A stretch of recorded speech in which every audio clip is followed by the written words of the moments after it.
संगत जीओ आओ फतेह दी सांझ पाइए। वाहिगुरू जी का खालसा वाहिगुरू जी की फतेह। ਜਦੋਂ ਫਤਿਹ ਬੁਲਾਈ ਜਾਂਦੀ ਆ ਤਾਂ ਅੱਗੋਂ ਫਤਿਹ ਦਾ ਜਿਹੜਾ ਜਵਾਬ ਆ ਉਹ ਗੱਜ ਕੇ ਆਉਣਾ ਚਾਹੀਦਾ, ਨਹੀਂ ਤਾਂ ਪੰਜਾਬ ਦੀ ਜਿਹੜੀ ਸਪਿਰਿਟ ਆ ਉਹ ਨਹੀਂ ਪਤਾ ਲੱਗਦੀ। ਸੋ ਇੱਕ ਵਾਰੀ ਫੇਰ ਸਹੀ ਦੇਖਦੇ ਹਾਂ, ਖਾ ਪੀ ਕੇ ਆਏ ਹੋ ਕਿ ਐਂ ਭੁੱਖੇ ਹੀ ਬੈਠੇ ਹੋ, ਹਜੇ ਇੱਥੇ ਹੀ ਇੰਤਜ਼ਾਮ ਹੀ ਨਹੀਂ ਕੀਤਾ ਹਜੇ ਭਾਈਆਂ ਨੇ। ਵਾਹਿਗੁਰੂ ਜੀ ਕਾ ਖਾਲਸਾ ਵਾਹਿਗੁਰੂ ਜੀ ਕੀ ਫਤਿਹ। ਹੁਣ ਪਤਾ ਲੱਗਦਾ ਵੀ ਪੰਡਾਲ ਪੰਜਾਬੀਆਂ ਦਾ। ਦੋ ਚਾਰ ਗੱਲਾਂ ਹੀ ਕਰਨੀਆਂ ਸੀ। ਜਦੋਂ स्टेज ते चढ़ा देंदे आ ते कहंदे आ कि कुछ बोलो जी, तो हमेशा मेरी कोशिश हुंदी है मैं दिल की गल करा। कोई सोच के नहीं आया सी भी आ गल करनी है, मैनू पता भी नहीं सी बोलना। मैनू आए सी भी मिल के चलो अगे एक प्रोग्राम आ लुधियाने उहदे ते लंघ जाना, पर आपां असल मुद्दे ते आउणे आ। आओ पंजाब दी होंद नूं बचाउण लई लड़ीए। ये गल पक्की आ भी पंजाब आपदी होंद दी लड़ाई लड़ रहा। जे यह होंद की लड़ाई ना होंदी तो हो सकता मैं भी इत्थे नहीं होना सी। करप्शन हो ही जाती आ, उहदे नाल सानू बहुत फर्क नहीं पैंदा। नौकरियां मिलन ना मिलन बड़ा कोई फर्क नहीं। आपदे काम कार छड्ड के आपदा शहर छड्ड के लोग ऐं तुरे नहीं फिरदे। या जिहड़े बुद्धिजीवी आ, फिर सिंगर आ, एक्टर आ, या अज जिहड़ियां जिहड़ियां शख्सियतां नाल तुसीं मिलोगे हो सकदा उन्हां सारियां ने एक मंच तो इकट्ठे नहीं होना सी। ते नौजवानी ने भी इस ढंग नाल जे कल्ले किसानां दा ये अंदोलन आपां कह दईए हुंदा तो नौजवानी ने भी इस तरह नहीं उठना सी। ये गल तां पक्की आ भी होंद दी लड़ाई लड़ रहे हैं असीं। हुण जदों लड़ाई लड़ी जांदी आ, लड़ाइयां पंजाब ने पहलां भी लड़ियां, हथियारबंद संघर्ष भी लड़े आ असीं ते शांतमई संघर्ष भी लड़े आ। जदों कोई लड़ाई लड़ी जांदी आ और दो तीन गल्लां बड़ियां इंपॉर्टेंट हुंदियां। पहली गल तां तुहाडा सिद्धांत किहड़ा, किस सिद्धांत नूं मुख रख के तुसीं लड़ाई लड़ रहे हो। दूजी गल तुहाडी जथेबंदी किहड़ी आ। तीजी गल तुहाडी लीडरशिप कौन आ। जदों तक ये तीन चीज़ां एक लड़ी च ना परोईयां जाण उदों तक लड़ाई नहीं जित्ती जा सकती, या लड़ाई का कोई मूँह सिर नहीं बनता। हुण साडे तो बहुत वड्डियां इकल्ले पंजाबियां तो नहीं, मैं आम तौर पर लोगों की इंडिविजुअल जोड़े व्यक्ति आ उन्हां दी या कौमां की गल करदा, बहुत वड्डियां गलतियां हो जांदियां सिद्धांत परखण च। इस गल नूं पहलां समझदे आ भी लड़ाई लड़ने आ तो सिद्धांत की आ, सिद्धांत परखण च गलतियां किवें हुंदियां। साडे शहीद भगत सिंह दा रुतबा साडे लई बहुत वड्डा, बहुत वड्डे शहीद होए आ, बहुत वड्डे सूरमे सी। पर देखो गलतियां वो भी मनुख सी। गलतियां कित्थे हुंदियां आपां गल नूं समझदे हां। शहीद भगत सिंह कहंदे हुंदे सी भी जिहड़ा बंदा धर्म नाल जुड़िया होऊगा वो बुजदल हो जांदा, धर्म बंदे नूं बुजदल बना दिंदा। जदों तुसीं उन्हां बारे पढ़ोगे तुहानूं ये गल मिलूगी। हुण शहीद भगत सिंह या सरदार भगत सिंह गदरी बाबियां दे बहुत बड़े उपासक सी, कायल सी, उन्हां तो उन्हां नूं हीरो मनदे सी। ते सारे गदरी बाबे रज के सिख धर्म दे उपासक सी। धर्म की गल कर रहे हैं। फिर शहीद भगत सिंह दा हीरो मदन लाल ढींगरा सी, तुसीं जे पढ़िया हो इतिहास, वो हिंदू धर्म दे उपासक सी। शहीद भगत सिंह दा हीरो अशफाक उल्ला खान सी। शहीदी वेले उहदी चिट्ठी पढ़ो, मुस्लिम धर्म या हज़रत मुहम्मद साहब दा उपासक, ते उन्हें आपदी शहीदी नूं करबला दे मैदान च हुई शहीदियां दे बराबर मन्निया। उन्हें आपदी मां नूं चिट्ठी लिखी सी। फिर ये गल की आ, क्यों कहा शहीद भगत सिंह ने भी धर्म जिहड़ा इंसान नूं बुजदल बना दिंदा, क्योंकि उन्हां दे जिहड़े नायक सी वो लैनिन या कार्ल मार्क्स या मार्क्सिस्ट फिलोसफी चो शहीद भगत सिंह बड़े प्रभावित सी। ते उन्हां नायकां ने यह गल कही सी किसी होर खित्ते चों, किसी होर धरती की यह गल सी, ते वो क्रिश्चियनिटी या ईसाई धर्म या उस मत तो निकली हुई गल्लां सी भी लैनिन ने या मार्क्सिस्ट ਜਿਹੜੀ ਇੱਕ ਥਿਊਰੀ ਆ, ਆਈਡੀਓਲੋਜੀ ਆ, ਉਹਨੇ ਕਿਹਾ ਸੀ ਵੀ ਧਰਮ ਇਨਸਾਨ ਨੂੰ ਬੁਜ਼ਦਿਲ ਬਣਾ ਦਿੰਦਾ। ਤੇ ਸ਼ਹੀਦ ਭਗਤ ਸਿੰਘ ਨੇ ਵੀ ਉਹਦਾ ਆਤਮੀਕਰਨ ਐਜ਼ ਇਟ ਇਜ਼ ਹੀ ਕਰ ਲਿਆ। ਉਹਨਾਂ ਨੇ ਕਦੇ ਸਿੱਖ ਧਰਮ ਨੂੰ ਪੜ੍ਹਿਆ ਨਹੀਂ ਸੀ ਉਦੋਂ ਤਾਈਂ, ਕਿਉਂਕਿ 23 ਸਾਲ ਦੀ ਉਮਰ 'ਚ ਤਾਂ ਸ਼ਹੀਦੀ ਹੋ ਗਈ। ਸੋ ਅਸੀਂ ਵੀ ਜਦੋਂ ਸਿਧਾਂਤ ਨੂੰ ਪਰਖਦੇ ਹਾਂ ਜਾਂ ਕੌਮਾਂ ਸਿਧਾਂਤ ਨੂੰ ਪਰਖਦੀਆਂ, ਇਹੀ ਗਲਤੀਆਂ ਕਰ ਜਾਂਦੀਆਂ। ਕਿਸੇ ਵੀ ਖਿੱਤੇ ਦਾ ਸਿਧਾਂਤ ਆ ਜਿਹੜਾ ਉਸ ਖਿੱਤੇ 'ਚ ਇਵੋਲਵ ਹੋਇਆ ਹੁੰਦਾ, ਵਿਕਸਿਤ ਹੋਇਆ ਹੁੰਦਾ, ਹੌਲੀ ਹੌਲੀ ਉਸ ਸਿਧਾਂਤ ਨੇ ਉੱਥੇ ਇਤਿਹਾਸ ਵੀ ਘੜਿਆ ਹੁੰਦਾ, ਉਸ ਸਿਧਾਂਤ ਨੇ ਉੱਥੇ ਵੱਡੇ ਵੱਡੇ ਮਿੱਥ ਸਿਰਜ ਦਿੱਤੇ ਹੁੰਦੇ ਆ, ਸ਼ਹਾਦਤਾਂ ਦੇ ਵੀ ਤੇ ਸੂਰਮਗਤੀ ਦੇ ਵੀ। ਸਾਡੇ ਇਸ ਖਿੱਤੇ ਦਾ ਸਿਧਾਂਤ ਗੁਰੂ ਨਾਨਕ ਸਾਹਿਬ ਦੇ ਫਲਸਫੇ ਤੋਂ ਸ਼ੁਰੂ ਹੋਇਆ, ਜਿਹਦੇ 'ਚ ਸਰਬੱਤ ਦਾ ਭਲਾ, ਮੇਰੇ ਖਿਆਲ 'ਚ ਦੁਨੀਆ 'ਚ ਇੱਕੋ ਇੱਕ ਸਿੱਖ ਕੌਮ ਆ ਜਿਹੜਾ ਸਰਬੱਤ ਦਾ ਭਲਾ। ਰੋਜ਼ ਆਪਾਂ ਅਰਦਾਸ ਕਰਦੇ ਹਾਂ ਤੇ ਨਾਨਕ ਨਾਮ ਚੜ੍ਹਦੀ ਕਲਾ ਤੇਰੇ ਭਾਣੇ ਸਰਬੱਤ ਦਾ ਭਲਾ, ਰੋਜ਼ ਦੀ ਗੱਲ ਆ। ਕੋਈ ਹੋਰ ਕੌਮ, ਕੋਈ ਹੋਰ ਵਿਅਕਤੀ ਹੋਵੇ, ਕੋਈ ਧਰਮ ਇਹ ਗੱਲ ਕਹਿੰਦਾ ਹੋਵੇ ਵੀ ਸਰਬੱਤ ਦੇ ਭਲੇ ਦੀ ਆਪਾਂ ਰੋਜ਼ ਅਰਦਾਸ ਕਰੀਏ ਜਾਂ ਉਹ ਕਰਦੇ ਹੋਣ। ਫਿਰ ਪਰਉਪਕਾਰ ਦੀ ਗੱਲ ਕੀਤੀ ਜਾਂਦੀ ਆ। ਵਿਦਿਆ ਵਿਚਾਰੀ ਤਾਂ ਪਰਉਪਕਾਰੀ। ਵਿਦਿਆ ਅਸੀਂ ਇਸ ਕਰਕੇ ਨਹੀਂ ਗ੍ਰਹਿਣ ਕਰਦੇ ਸੀ ਵੀ ਵੱਡੀਆਂ ਵੱਡੀਆਂ ਨੌਕਰੀਆਂ ਮਿਲਣ ਤੇ ਬਹੁਤ ਸਾਡੀਆਂ ਤਨਖਾਹਾਂ ਲਈਏ ਅਸੀਂ ਉੱਥੋਂ ਤੇ ਆਪਦੇ ਨਿੱਜ ਖਾਤਰ ਜਿਉਈਏ ਜਾਂ ਵਿਦਿਆ ਲਈਏ। ਵਿਦਿਆ ਅਸੀਂ ਪਰਉਪਕਾਰ ਖਾਤਰ ਗ੍ਰਹਿਣ ਕਰਦੇ ਸੀ, ਸਾਡੇ ਇਹ ਸਿਧਾਂਤ ਸੀ। ਅਗਲੀ ਗੱਲ, ਸਬਰ ਤੇ ਸੰਤੋਖ ਜਿੰਨਾ ਗੁਰੂ ਪਾਤਸ਼ਾਹ ਨੇ ਸਾਨੂੰ ਬਖਸ਼ਿਆ, ਇਸ ਖਿੱਤੇ ਨੂੰ ਬਖਸ਼ਿਆ, ਉਹ ਹੋਰ ਕਿਤੇ ਕਿਸੇ ਸਿਧਾਂਤ 'ਚ ਉਹ ਵੀ ਨਹੀਂ ਦਿਖਦਾ ਸਾਨੂੰ। ਫਿਰ ਮਨੁੱਖ ਨੂੰ ਜਿਵੇਂ ਦੇਖਿਆ ਗਿਆ, ਹਰ ਕਿਸੇ ਵਰਗ ਨੂੰ, ਹਰ ਕਿਸੇ ਜਾਤੀ ਨੂੰ ਊਚ ਨੀਚ ਦਰਜਾ ਬਦਰਜੀ ਨੂੰ ਮਾਨਸ ਕੀ ਜਾਤ ਸਭੇ ਏਕੋ ਪਹਿਚਾਨਬੋ। ਹੁਣ ਇਸੇ ਸਿਧਾਂਤ ਨੇ ਇਤਿਹਾਸ ਘੜਿਆ, ਇਸੇ ਸਿਧਾਂਤ ਨੇ ਸ਼ਹਾਦਤਾਂ ਦੇ ਦੇ ਕੇ ਰੰਬੀਆਂ ਤੇ ਚੜਖਰਿਆਂ ਤੇ ਤਵੀਆਂ ਤੇ ਛਵੀਆਂ ਤੇ ਆਰਿਆਂ ਤੇ ਤੇਗਾਂ ਤੇ ਦੇਗਾਂ ਤੇ, ਤੁਸੀਂ ਦੇਖੋ ਇਸ ਸਿਧਾਂਤ ਨੇ ਸਾਨੂੰ ਘੜ ਕੇ ਇੱਕ ਪੰਜਾਬੀ ਕੌਮ ਸਿਰਜਤੀ, ਇੱਕ ਇਸ ਖਿੱਤੇ 'ਚ ਇੱਕ ਕੌਮ ਇਹੋ ਜਿਹੀ ਸਿਰਜਤੀ ਜਿਹੜੀ ਇਸ ਸਿਧਾਂਤ 'ਤੇ ਖੜੀ ਸੀ। ਹੁਣ ਜਦੋਂ ਅਸੀਂ ਲੜਾਈ ਲੜ ਰਹੇ ਹਾਂ, ਜੇ ਉਸ ਸਿਧਾਂਤ ਤੋਂ ਪਾਸੇ ਹੋ ਜਾਵਾਂਗੇ ਤਾਂ ਅਸੀਂ ਲੜਾਈ ਜਿੱਤ ਸਕਦੇ ਹਾਂ, ਇਸ ਖਿੱਤੇ ਦੀ ਲੜਾਈ ਨਹੀਂ ਜਿੱਤੀ ਜਾ ਸਕਦੀ। ਇੱਥੇ ਹੀ ਗਲਤੀ, ਪਹਿਲੀ ਤਾਂ ਖਤਾ ਇੱਥੇ ਹੀ ਖਾ ਜਾਂਦੇ ਹਾਂ। ਹੋਰ ਹੀ ਸਿਧਾਂਤਾਂ ਨੂੰ ਪੜੇਥਨ ਲਾ ਲਾ ਕੇ ਅਸੀਂ ਉਹਨਾਂ ਨੂੰ, ਕੋਈ ਆਹ ਦੇਖ ਲਓ ਕੌਮਿਊਨਿਸਟ ਆ ਜੀ, ਆਹ ਸੋਸ਼ਲਿਸਟ ਆ, ਆਹ ਨੈਸ਼ਨਲਿਸਟ ਆ, ਅਸੀਂ ਉਹਨਾਂ ਸਿਧਾਂਤਾਂ 'ਤੇ ਪੜੇਥਨ ਲਾ ਲਾ ਕੇ ਤੇ ਲੜਾਈਆਂ ਲੜਦੇ ਰਹਿੰਦੇ ਹਾਂ, ਨਹੀਂ ਜਿੱਤ ਸਕਦੇ। ਜਦੋਂ ਤੱਕ ਗੁਰੂ ਨਾਨਕ ਸਾਹਿਬ ਦੇ ਫਲਸਫੇ ਤੋਂ, ਦੇਖੋ ਇਹਨੂੰ ਧਰਮ ਦੀ ਤਰ੍ਹਾਂ ਨਹੀਂ ਦੇਖੀਏ, ਇਹਨੂੰ ਇੱਕ ਮਾਡਲ ਦੀ ਤਰ੍ਹਾਂ ਦੇਖੀਏ। ਕਿਹੜਾ ਮਾਡਲ ਆ ਇਸ ਦੁਨੀਆ 'ਚ ਜਿਹੜਾ ਸਰਬੱਤ ਦੇ ਭਲੇ ਦੀ ਗੱਲ ਕਰਦਾ? ਅਗਲਾ ਨਿੱਜ ਲਈ ਲੜਦਾ ਜਾਂ ਆਪਦੇ ਪਰਿਵਾਰ ਲਈ ਲੜਦਾ, ਉਹ ਤੋਂ ਮਾੜਾ ਜਿਹਾ ਦਾਇਰਾ ਖੁੱਲ੍ਹਾ ਕਰ ਲਓ ਤਾਂ ਆਪਦੇ ਇੱਕ ਸਮਾਜ ਲਈ ਲੜਦਾ।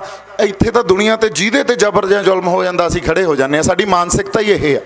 ਇਸ ਚਿੰਗ ਨੂੰ ਕੱਢ ਲਾਂਗੇ ਅਸੀਂ ਆਪਦੇ ਅੰਦਰੋਂ? ਨਹੀਂ ਕੱਢ ਸਕਦੇ। ਹਲੋ ਇੱਥੇ ਕਿਸੇ ਸਾਡੇ ਹਿੰਦੂ 'ਤੇ ਜ਼ਬਰ ਜ਼ੁਲਮ ਹੁੰਦਾ ਹੋਵੇ, ਕਿਸੇ ਮੁਸਲਮਾਨ ਭਰਾ 'ਤੇ ਹੁੰਦਾ ਹੋਵੇ, ਅਸੀਂ ਫੇਰ ਵੀ ਖੜ ਜਾਂਗੇ। ਇਹ ਸਾਡੀ ਮਾਨਸਿਕਤਾ। ਇਸ ਸਿਧਾਂਤ ਤੋਂ ਪਾਸੇ ਹੋ ਕੇ ਲੜਾਈ ਨਹੀਂ ਲੜੀ ਜਾ ਸਕਦੀ। ਅਗਲੀ ਗੱਲ 'ਤੇ ਆਉਣੇ ਆ, ਐਟਲੀਸਟ ਸਾਡੀ ਲੜਾਈ ਨਹੀਂ ਅਸੀਂ ਲੜ ਸਕਦੇ। ਅਗਲੀ ਗੱਲ ਤੁਹਾਡੀ ਜਥੇਬੰਦੀ। ਹੁਣ ਜਥੇਬੰਦੀ ਜਿਹੜੀ ਆ, ਸਾਨੂੰ ਪਤਾ ਵੀ ਕਿਸਾਨ ਜਥੇਬੰਦੀਆਂ, ਦੇਖੋ ਬੜੇ ਲੰਬੇ ਅੰਦੋਲਨ ਲੜੇ ਆ ਉਹਨਾਂ ਨੇ, ਬੜੀਆਂ ਲੰਬੀਆਂ ਲੜਾਈਆਂ ਲੜੀਆਂ, ਬੜੇ ਲੰਬੇ ਘੋਲ ਲੜੇ ਆ। ਪਰ ਜਿਹੜੀਆਂ ਇੱਕ ਟ੍ਰੇਡ ਯੂਨੀਅਨ ਜਾਂ ਇਹ ਯੂਨੀਅਨਸ ਹੁੰਦੀਆਂ ਨਾ, ਇਹਨਾਂ ਨੇ ਹਮੇਸ਼ਾ ਹੀ ਰਿਆਇਤਾਂ ਜਾਂ ਸੌਧਾਂ ਦੀ ਲੜਾਈ ਲੜੀ ਆ, ਕਿਉਂਕਿ ਇਹਨਾਂ ਕੋਲੇ ਪਾਵਰ ਹੀ ਉਨੀ ਹੁੰਦੀ ਆ। ਪਰ ਅੱਜ ਲੜਾਈ ਕਿੱਥੇ ਕਿਹੜਾ ਰੁੱਖ ਇਖਤਿਆਰ ਕਰ ਗਈ ਆ? ਜੇ ਅਸੀਂ ਸਮਝਾਂਗੇ ਹੀ ਨਹੀਂ ਫਿਰ ਲੜਾਈ ਕੀ ਲੜ ਰਹੇ ਆ, ਸਾਨੂੰ ਲੜਾਈ ਦੀ ਸਮਝ ਨਹੀਂ। ਲੜਾਈ ਰੁੱਖ ਇਖਤਿਆਰ ਇਹ ਕਰ ਗਈ ਆ ਵੀ ਪ੍ਰਾਈਮ ਮਿਨਿਸਟਰ ਮੋਦੀ ਇਹ ਕਹਿ ਰਹੇ ਆ ਵੀ ਮੈਂ ਨਹੀਂ ਪਿੱਛੇ ਹਟਦਾ, ਜਿਹੜਾ ਫੈਸਲਾ ਲੈ ਲਿਆ ਮੈਂ ਨਹੀਂ ਪਿੱਛੇ ਹਟਦਾ। ਔਰ ਪੰਜਾਬ ਸਰਕਾਰ ਨੇ ਸਾਡੇ ਲਈ ਬਿੱਲ ਪੇਸ਼ ਕਰਕੇ, ਵਿਧਾਨ ਸਭਾ 'ਚ ਬਿੱਲ ਪੇਸ਼ ਕਰਕੇ ਆਪਦੀ ਪੱਖ ਪੂਰਤੀ ਕਰਤੀ। ਸੋ ਇਹਦਾ ਮਤਲਬ ਇਹ ਆ, ਸਾਡੀ ਲੜਾਈ ਆ ਜਿਹੜੀ ਉਹ ਸੈਂਟਰ ਸਰਕਾਰ ਨਾਲ ਆ, ਪੰਜਾਬ ਸਰਕਾਰ ਨਾਲ ਨਹੀਂ ਆ। ਪੰਜਾਬ ਸਰਕਾਰ ਦੇ ਤਾਂ ਹੱਥ ਵੱਸ ਹੀ ਕੁਛ ਨਹੀਂ। ਉਹਨਾਂ ਨੇ ਤਾਂ ਚੀਫ ਮਿਨਿਸਟਰ ਸਾਹਿਬ ਸਾਡੇ ਜਿਹੜੇ, ਉਹਨਾਂ ਨੇ ਤਾਂ ਇਹ ਗੱਲ ਕਹਿਤੀ ਮੈਂ ਅਸਤੀਫਾ ਜੇਬ 'ਚ ਪਾਈ ਫਿਰਦਾ, ਤੇ ਅਗਲਾ ਬਿਆਨ ਦੇਤਾ ਵੀ ਮੇਰੇ ਕੋਲੇ ਤਾਂ, ਸਾਡੇ ਕੋਲੇ ਤਾਂ ਸਪੇਸ ਹੀ ਹੈ ਨਹੀਂ, ਜਗ੍ਹਾ ਹੀ ਹੈ ਨਹੀਂ ਵੀ ਅਸੀਂ ਪੰਜਾਬ ਲਈ ਕੋਈ ਫੈਸਲੇ ਲੈ ਸਕੀਏ ਜਾਂ ਨੀਤੀਆਂ ਘੜ ਸਕੀਏ।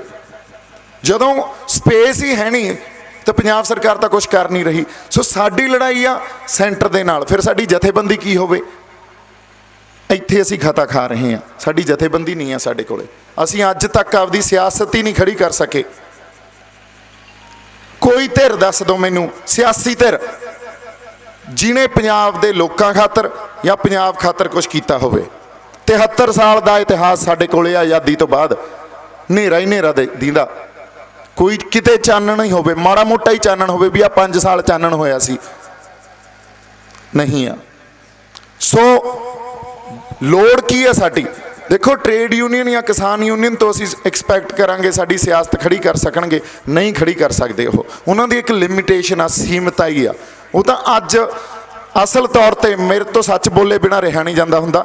असल तौर पर वो तो अज आपदा फेस सेव कर रही हैं भी किवें ना किवें यार माड़ी मोटी प्राप्ति जी दिखा के निकलीए इस लड़ाई चों। पर असीं किवें निकलांगे जे असीं आपदी होंद दी लड़ाई लड़ रहे हैं? असीं नहीं निकल सकते ना। असीं किवें धोखा कर लईए आपदी जमीर नाल, आपदे लोकां नाल।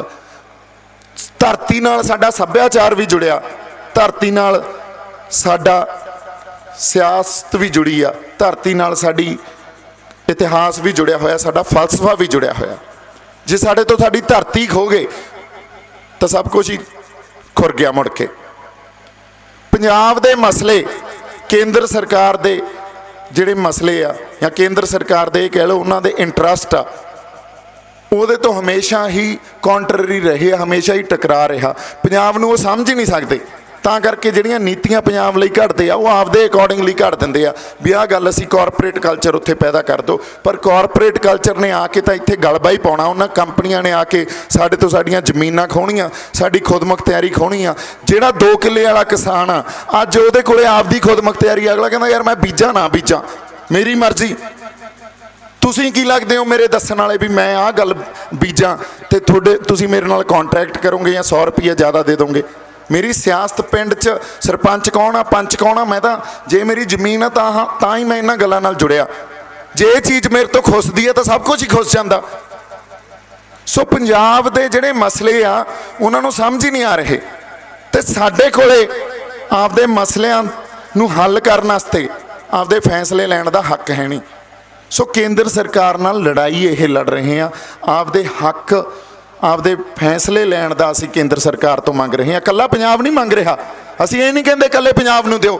उधरों बंगाल वाले मंगी जाते आ, उधरों तमिलनाडु साउथ दे 7 स्टेट मंगी जाते आ, महाराष्ट्र मंगी जाता, उन्हां नूं भी दिओ। क्योंकि जदों तक इन्हां ने की कीता 1947 तो अपना एक फैडरल स्ट्रक्चर संविधान बनिया सी, उस संविधान च तरमीमां कर करके सोधां कर करके पावर सारी सूबियां दे हक भी खो खो के लै गए ते उहनूं सेंट्रलाइज करता। केंद्र सरकार सारे आपदे कोले पावर नूं सेंट्रलाइज कर गई और सेंट्रलाइज करन तो बाद पावर की हुंदी आ, पावर वो परसनलाइज हो जाती है। एक या 2 बंदे ही चलाउंदे आ। देख लो अज तुहाडे सामने उदाहरण अमित शाह ते मोदी दोनों ही चला रहे हैं, बाकी तो मोहरां लाई जांदे आ, बाकी तो कल्लियां मोहरां लाउंदे आ उत्थे बैठे। जिहड़ी मोहर जिहड़े मंत्री तो लवाउणी आ वो ला दिंदे आ। सो जदों तक उस सेंटर स्टेट रिलेशनशिप नूं चैलेंज नहीं किया जाऊगा, जदों तक साडी लड़ाई नूं असीं समझांगे नहीं की आ ते उस लड़ाई लई एक जथेबंदी नहीं खड़ी करांगे, उदों तक जे असीं कह दईए भी साडे मसले हल हो जाणगे, नहीं हल होणगे। सो तुहानूं हुण ऐं लगूगा क्योंकि किसान मैं शंभू मोर्चे 'च बैठा, किसान यूनियन ने आपदी गोल पोस्ट रखी आ घग्गर दरिया ते 100 मीटर ही होना उत्थों, ते असीं गोल पोस्ट रखती दिल्ली भी शंभू तो बाल ड्रिबल करके लेके जानी है तो दिल्ली जाके गोल मारना। हुण गल तो इत्थे ही आ गई ना, लड़ाई लंबी आ तो सानू सियासत भी आपदी खड़ी करनी पऊगी, इत्थों ही खड़ी करनी पऊगी, साडे लोकां चों ही खड़ी करनी पऊगी। अगली गल लीडरशिप कौन आ? हुण लीडरशिप ते आके गल किवें टिकदी आ? असीं हमेशा ही हथियारबंद संघर्ष लड़दे आ। साडे खाड़कू ਸਿੰਘਾਂ ने लड़िया सी, वो भी अपने हक्कां की गल करते सी। इन्हां सरकारां ने उन्हां नूं बहुत बुरा भला कहा, थोड़े जचाइयां बहुत आ मनां नूं भी वो तो लुटेरे सी, वो तो इस सिस्टम च विश्वास ही नहीं करते सी। पर जदों दरबार साहब ते अटैक हुंदा उदों बाद साडे पल्ले की रह गया? फिर वो भी होंद की लड़ाई लड़ रहे सी उस वेले। जे होंद की लड़ाई लड़ रहे सी तो अज लीडरशिप कित्थे आके खता खांदी आ? ਲੀਡਰਸ਼ਿਪ ਖਤਾ ਇੱਥੇ ਖਾਂਦੀ ਆ ਵੀ ਅਸੀਂ ਸੰਘਰਸ਼ ਨੂੰ ਪੈਦਾ ਕਰਕੇ, ਸੰਘਰਸ਼ ਵਿੱਢ ਕੇ ਸਰਕਾਰ ਨੂੰ ਮਜਬੂਰ ਕਰ ਦਿੰਦੇ ਆ, ਉਹਨਾਂ ਦੀ ਪੋਲੀਟੀਕਲ ਮਜਬੂਰੀ ਖੜੀ ਕਰ ਦਿੰਦੇ ਆ, ਉਹਨਾਂ ਨੂੰ ਟੇਬਲ ਤੱਕ ਲੈ ਜਾਂਦੇ ਆ। ਜਦੋਂ ਟੇਬਲ ਤੱਕ ਸਰਕਾਰ ਨੂੰ ਲੈ ਜਾਂਦੇ ਆ ਤੇ ਉੱਥੇ ਜਿਹੜੀ ਆਖਰੀ ਪੜਾਅ ਆ ਲੜਾਈ ਦਾ, ਉਹ ਟੇਬਲ ਤੇ ਤੈਅ ਹੋਣਾ। ਪੋਲੀਟੀਕਲ ਡਿਪਲੋਮੈਸੀ ਇਹਨੂੰ ਕਹਿੰਦੇ ਆ। ਉੱਥੇ ਤੈਅ ਹੋਣਾ ਆਖਰੀ ਪੜਾਅ। ਸੋ ਪੋਲੀਟੀਕਲ ਡਿਪਲੋਮੈਸੀ 'ਚ ਸਾਡੀ ਲੀਡਰਸ਼ਿਪ ਅੱਗੇ ਜਾ ਕੇ ਵਿਕ ਜਾਂਦੀ ਆ।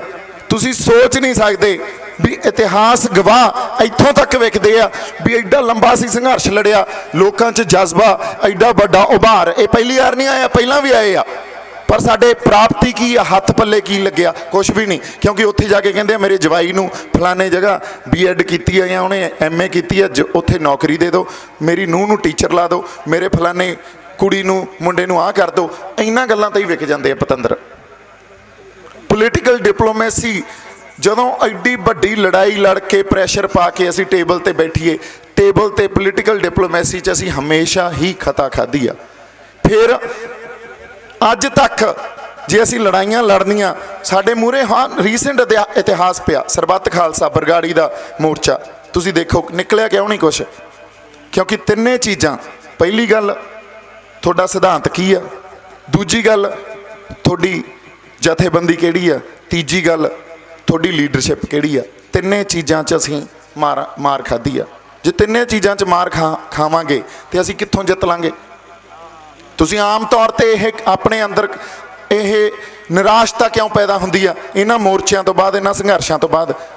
ਇਸੇ ਕਰਕੇ ਵੀ ਯਾਰ ਲੀਡਰਸ਼ਿਪ ਵਿਕ ਗਈ, ਉਹ ਫਲਾਣੇ ਬੰਦੇ ਸੀ ਯਾਰ, ਉਹ ਵਿਕ ਗਏ।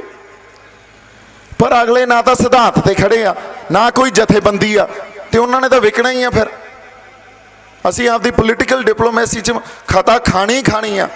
ਸੋ ਇੰਨੀ ਕੁ ਗੱਲ ਮੈਂ ਕਲੀਅਰ ਕਰਦਾ, ਜੇ ਹੁਣ ਇਸ ਸੰਘਰਸ਼ 'ਚੋਂ ਕੁਛ ਕੱਢਣਾ ਤਾਂ ਪਹਿਲੀਆਂ 2-3 ਗੱਲਾਂ ਜਿਹੜੀਆਂ ਕਿਹੜੇ ਸਿਧਾਂਤ ਤੇ ਲੜਾਈ ਲੜੀ ਜਾਣੀ ਚਾਹੀਦੀ ਆ, ਸਾਡੀ ਜਥੇਬੰਦੀ ਕਿਹੜੀ ਆ, ਸਾਡੀ ਲੀਡਰਸ਼ਿਪ ਕਿਹੜੀ ਆ, ਇਹ ਬਹੁਤ ਜ਼ਰੂਰੀ ਹੈ। ਇਹ ਅਸੀਂ ਕੱਢਣੀ ਆ। ਇਹ ਤੁਹਾਡੇ ਉੱਤੇ, ਤੁਹਾਡੇ ਮੋਢਿਆਂ ਦੇ ਉੱਤੇ ਜ਼ਿੰਮੇਵਾਰੀ ਆ ਗਈ ਹੈ ਇਸ ਗੱਲ ਦੀ। ਹੁਣ ਜੇ ਅਸੀਂ ਆਸ ਰੱਖੀਏ ਵੀ BJP ਤੋਂ, ਆਮ ਆਦਮੀ ਪਾਰਟੀ ਤੋਂ, ਅਕਾਲੀ ਦਲ ਤੋਂ ਜਾਂ ਕਾਂਗਰਸ ਤੋਂ ਮਿੱਤਰੋ ਖਤਾ ਖਾਓਗੇ ਬਹੁਤ ਵੱਡੀ, ਉਹਨਾਂ ਨੂੰ ਉਹ ਡਿਸਕ੍ਰੈਡਿਟ ਹੋ ਚੁੱਕੇ ਆ, ਉਹਨਾਂ ਨੇ ਦੇਖੋ ਵੀ ਨਾ। ਇਹ ਤਾਂ ਤੁਸੀਂ ਪੈਦਾ ਕਰਨੀ ਆ ਹੁਣ, ਇੰਨਾ ਰੂਹਾਂ ਨੇ ਪੈਦਾ ਕਰਨੀ ਹੈ, ਇਸ ਜਜ਼ਬੇ 'ਚੋਂ ਨਿਕਲਣੀ ਆ। ਜੇ ਤਿੰਨੇ ਚੀਜ਼ਾਂ ਅਸੀਂ ਇੱਕ ਲੜੀ 'ਚ ਪਰੋਗੇ ਅਸੀਂ ਜਿੱਤਾਂਗੇ, ਅਦਰਵਾਈਜ਼ ਨਹੀਂ ਜਿੱਤ ਸਕਦੇ। ਸੋ ਲੜਾਈ ਹੋਂਦ ਦੀ ਆ, ਇੰਨੀਆਂ ਕੁ ਗੱਲਾਂ ਮੈਂ ਸਾਂਝੀਆਂ ਕਰਨੀਆਂ ਸੀ। ਲੜਾਈ ਲੰਬੀ ਵੀ ਆ, ਉਹ ਤੋਂ ਡਰੋ ਨਾ। ਗੋਲ ਪੋਸਟ ਦਿੱਲੀ ਪਿਆ, ਆਪਾਂ ਕੋਈ ਗੱਲ ਨਹੀਂ, ਆਉਣ ਦਿਓ ਜਿਹਨੇ ਰਾਹ 'ਚ ਆਉਣਾ, ਆਪਾਂ ਡਰਿਬਲ ਕਰਕੇ ਲੈ ਕੇ ਜਾਵਾਂਗੇ। ਇੰਨਾ ਸਟੈਮਿਨਾ ਹੈਗਾ ਸਾਡੇ 'ਚ, ਅਸੀਂ ਮਾਰਾਂਗੇ ਗੋਲ ਉੱਥੇ ਜਾ ਕੇ। ਪਰ ਚਿੰਤਨ ਕਰੋ, ਚਿੰਤਾ ਨਾ ਕਰੋ, ਸਿਰ ਜੋੜ ਕੇ ਬੈਠੋ, ਲੱਤਾਂ ਨਾ ਖਿੱਚੋ ਇੱਕ ਦੂਜੇ ਦੀਆਂ। ਜਦੋਂ ਤੱਕ ਅਸੀਂ ਇਹਨਾਂ ਗੱਲਾਂ ਤੋਂ ਦੂਰ ਨਹੀਂ ਹੁੰਦੇ, ਉਦੋਂ ਤੱਕ ਜੇ ਅਸੀਂ ਕਹੀਏ, ਗੱਲ ਤਾਂ ਉੱਥੇ ਹੀ ਆਉਂਦੀ ਹੈ ਨਾ, ਲੱਤਾਂ ਖਿੱਚ ਕੇ ਵੀ ਇੱਕ ਦੂਜੇ ਦੀਆਂ ਅਸੀਂ ਕਰਦੇ ਕੀ ਆ? ਉਹ ਸੰਘਰਸ਼ ਦੀ ਸੇਧ ਕੁਛ ਹੋਰ ਹੁੰਦੀ ਆ, ਉਹਦਾ ਨਿਸ਼ਾਨਾ ਕੁਛ ਹੋਰ ਹੁੰਦਾ, ਅਸੀਂ ਤੋਰ ਹੋਰ ਪਾਸੇ ਲੈਂਦੇ ਆ, ਜਾਂ ਸਰਕਾਰਾਂ ਤੋਰ ਦਿੰਦੀਆਂ। ਆ ਕਸ਼ਮੀਰ ਦੀ ਐਗਜ਼ਾਮਪਲ ਦਿੰਦਾ ਮੈਂ ਤੁਹਾਨੂੰ। ਕਸ਼ਮੀਰੀ ਆਪਦੀ ਆਜ਼ਾਦੀ ਲਈ ਲੜ ਰਹੇ ਸੀ 370 ਦੀ ਧਾਰਾ ਤੋਂ ਪਹਿਲਾਂ, ਹਥਿਆਰਬੰਦ ਸੰਘਰਸ਼ ਲੜ ਰਹੇ ਸੀ। ਉਹਨਾਂ ਦੇ ਪੋਲੀਟੀਕਲ ਜਿਹੜੇ ਉੱਥੋਂ ਦੇ ਲੀਡਰ ਸੀ, ਉਹ ਵੀ ਆਪਦਾ ਆਜ਼ਾਦੀ ਲਈ ਲੜ ਰਹੇ ਸੀ। ਸਰਕਾਰ ਨੇ ਕੀ ਚਾਲ ਚੱਲੀ? 370 ਖੋਲੀ, ਉਹਨਾਂ ਤੋਂ ਖੋਲੀ। ਅੱਜ ਕਸ਼ਮੀਰ ਕਿਸ ਚੀਜ਼ ਲਈ ਲੜ ਰਿਹਾ? 370 ਮੁੜ ਬਹਾਲ ਕਰਾਉਣ ਲਈ ਲੜ ਰਿਹਾ। ਲੋ, ਉਹਨਾਂ ਦੀ ਸੇਧ ਹੀ ਬਦਲਤੀ। ਆਜ਼ਾਦੀ ਦੀ ਲੜਾਈ ਤੋਂ 370 ਬਹਾਲੀ ਤੇ ਲਾਤੇ। 15-20 ਸਾਲਾਂ ਦਾ ਸੰਘਰਸ਼ ਉਹਨਾਂ ਦਾ ਖੁੱਡੇ ਲੈਣ ਲਾਤਾ। ਸੋ ਸਰਕਾਰ ਦੀ ਇਹ ਚਾਲ ਹੁੰਦੀ ਆ। ਦੂਜੀ ਸਰਕਾਰ ਦੀ ਕੀ ਚਾਲ ਹੁੰਦੀ ਆ? ਮੈਂ ਜੇ ਅੱਜ ਸ਼ੰਭੂ ਮੋਰਚੇ ਤੇ ਬੈਠਾ, ਇਸ ਕਰਕੇ ਨਹੀਂ ਵੀ ਮੈਂ ਕਿਸੇ ਤੋਂ ਵੱਖ ਹਾਂ, ਇਸ ਕਰਕੇ ਕਿਉਂਕਿ ਮੈਨੂੰ ਪਤਾ ਜਿਹੜੇ ਯੂਨੀਅਨਸ ਆ ਜਾਂ ਟ੍ਰੇਡ ਯੂਨੀਅਨਸ ਹੁੰਦੀਆਂ, ਉਹਨਾਂ ਕੋਲੇ ਇਸ ਗੱਲ ਦੀ, ਉਹਨਾਂ ਨੇ ਆਪਦੀਆਂ ਕੁਰਸੀਆਂ ਵੀ ਬਚਾਉਣੀਆਂ ਬਾਈ। ਉਹਨਾਂ ਨੂੰ ਪਤਾ ਵੀ ਅਸੀਂ ਸਰਕਾਰ ਥੋੜ੍ਹੀ ਆ। ਉਹਨਾਂ ਨੂੰ ਇਹ ਵੀ ਪਤਾ ਵੀ ਸਾਡੀ ਇੱਕ ਲਿਮਿਟੇਸ਼ਨ ਹੈ, ਇੱਕ ਸੀਮਤਾਈ ਆ। ਅਸੀਂ ਲੜਾਈ ਰਿਆਇਤਾਂ ਦੀ ਲੜ ਸਕਦੇ ਹਾਂ। ਤਾਂ ਸਰਕਾਰ ਜਾਂ ਸਿਆਸੀ ਬੰਦੇ ਆ ਜਿਹੜੇ, ਉਹ ਲੜ ਸਕਦੇ ਆ ਸਿਸਟਮ ਦੇ ਵਿਰੁੱਧ, ਤਾਂ ਆਵਾਜ਼ ਉਠਾ ਸਕਦੇ ਆ। ਪਰ ਸਾਡੇ ਕੋਲੇ ਤਾਂ ਆਪਦੀ ਸਿਆਸਤ ਵੀ ਹੈ ਨਹੀਂ, फिर आपदे आप नाल धोखा कर लईए, लोकां नाल धोखा कर लईए। लोकां 'च असल गल तां जाणदे ही है ना। ਜਦੋਂ तक लोगों को असल गल का पता नहीं, उन्होंने समझ नहीं असल गल की, उदों बाद संगत फैसला करे लड़ना कि नहीं लड़ना। पर संगत नूं सच का तो पता होवे ना। जे लोग देखी जाते हैं कैप्टन सरकारां नहीं, लोग देखी जाते हैं अकाली दल नहीं, लोग देखी जाते हैं बीजेपी नहीं, आप नहीं, उन्होंने कुछ नहीं देना।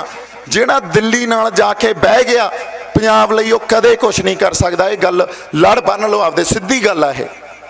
जिहदी किसी दी दिल्ली नाल कोई भी यारी आ, वो पंजाब लई कदे कुछ नहीं कर सकता, क्योंकि पंजाब दे हित ते दिल्ली दे हित हमेशा टकरा च रहणगे। जिन्ना मर्जी तुसीं पोलीटिकल साइंस नूं पढ़ लो, तुहाडे ये गल्लां समझ आ जाणगीआं।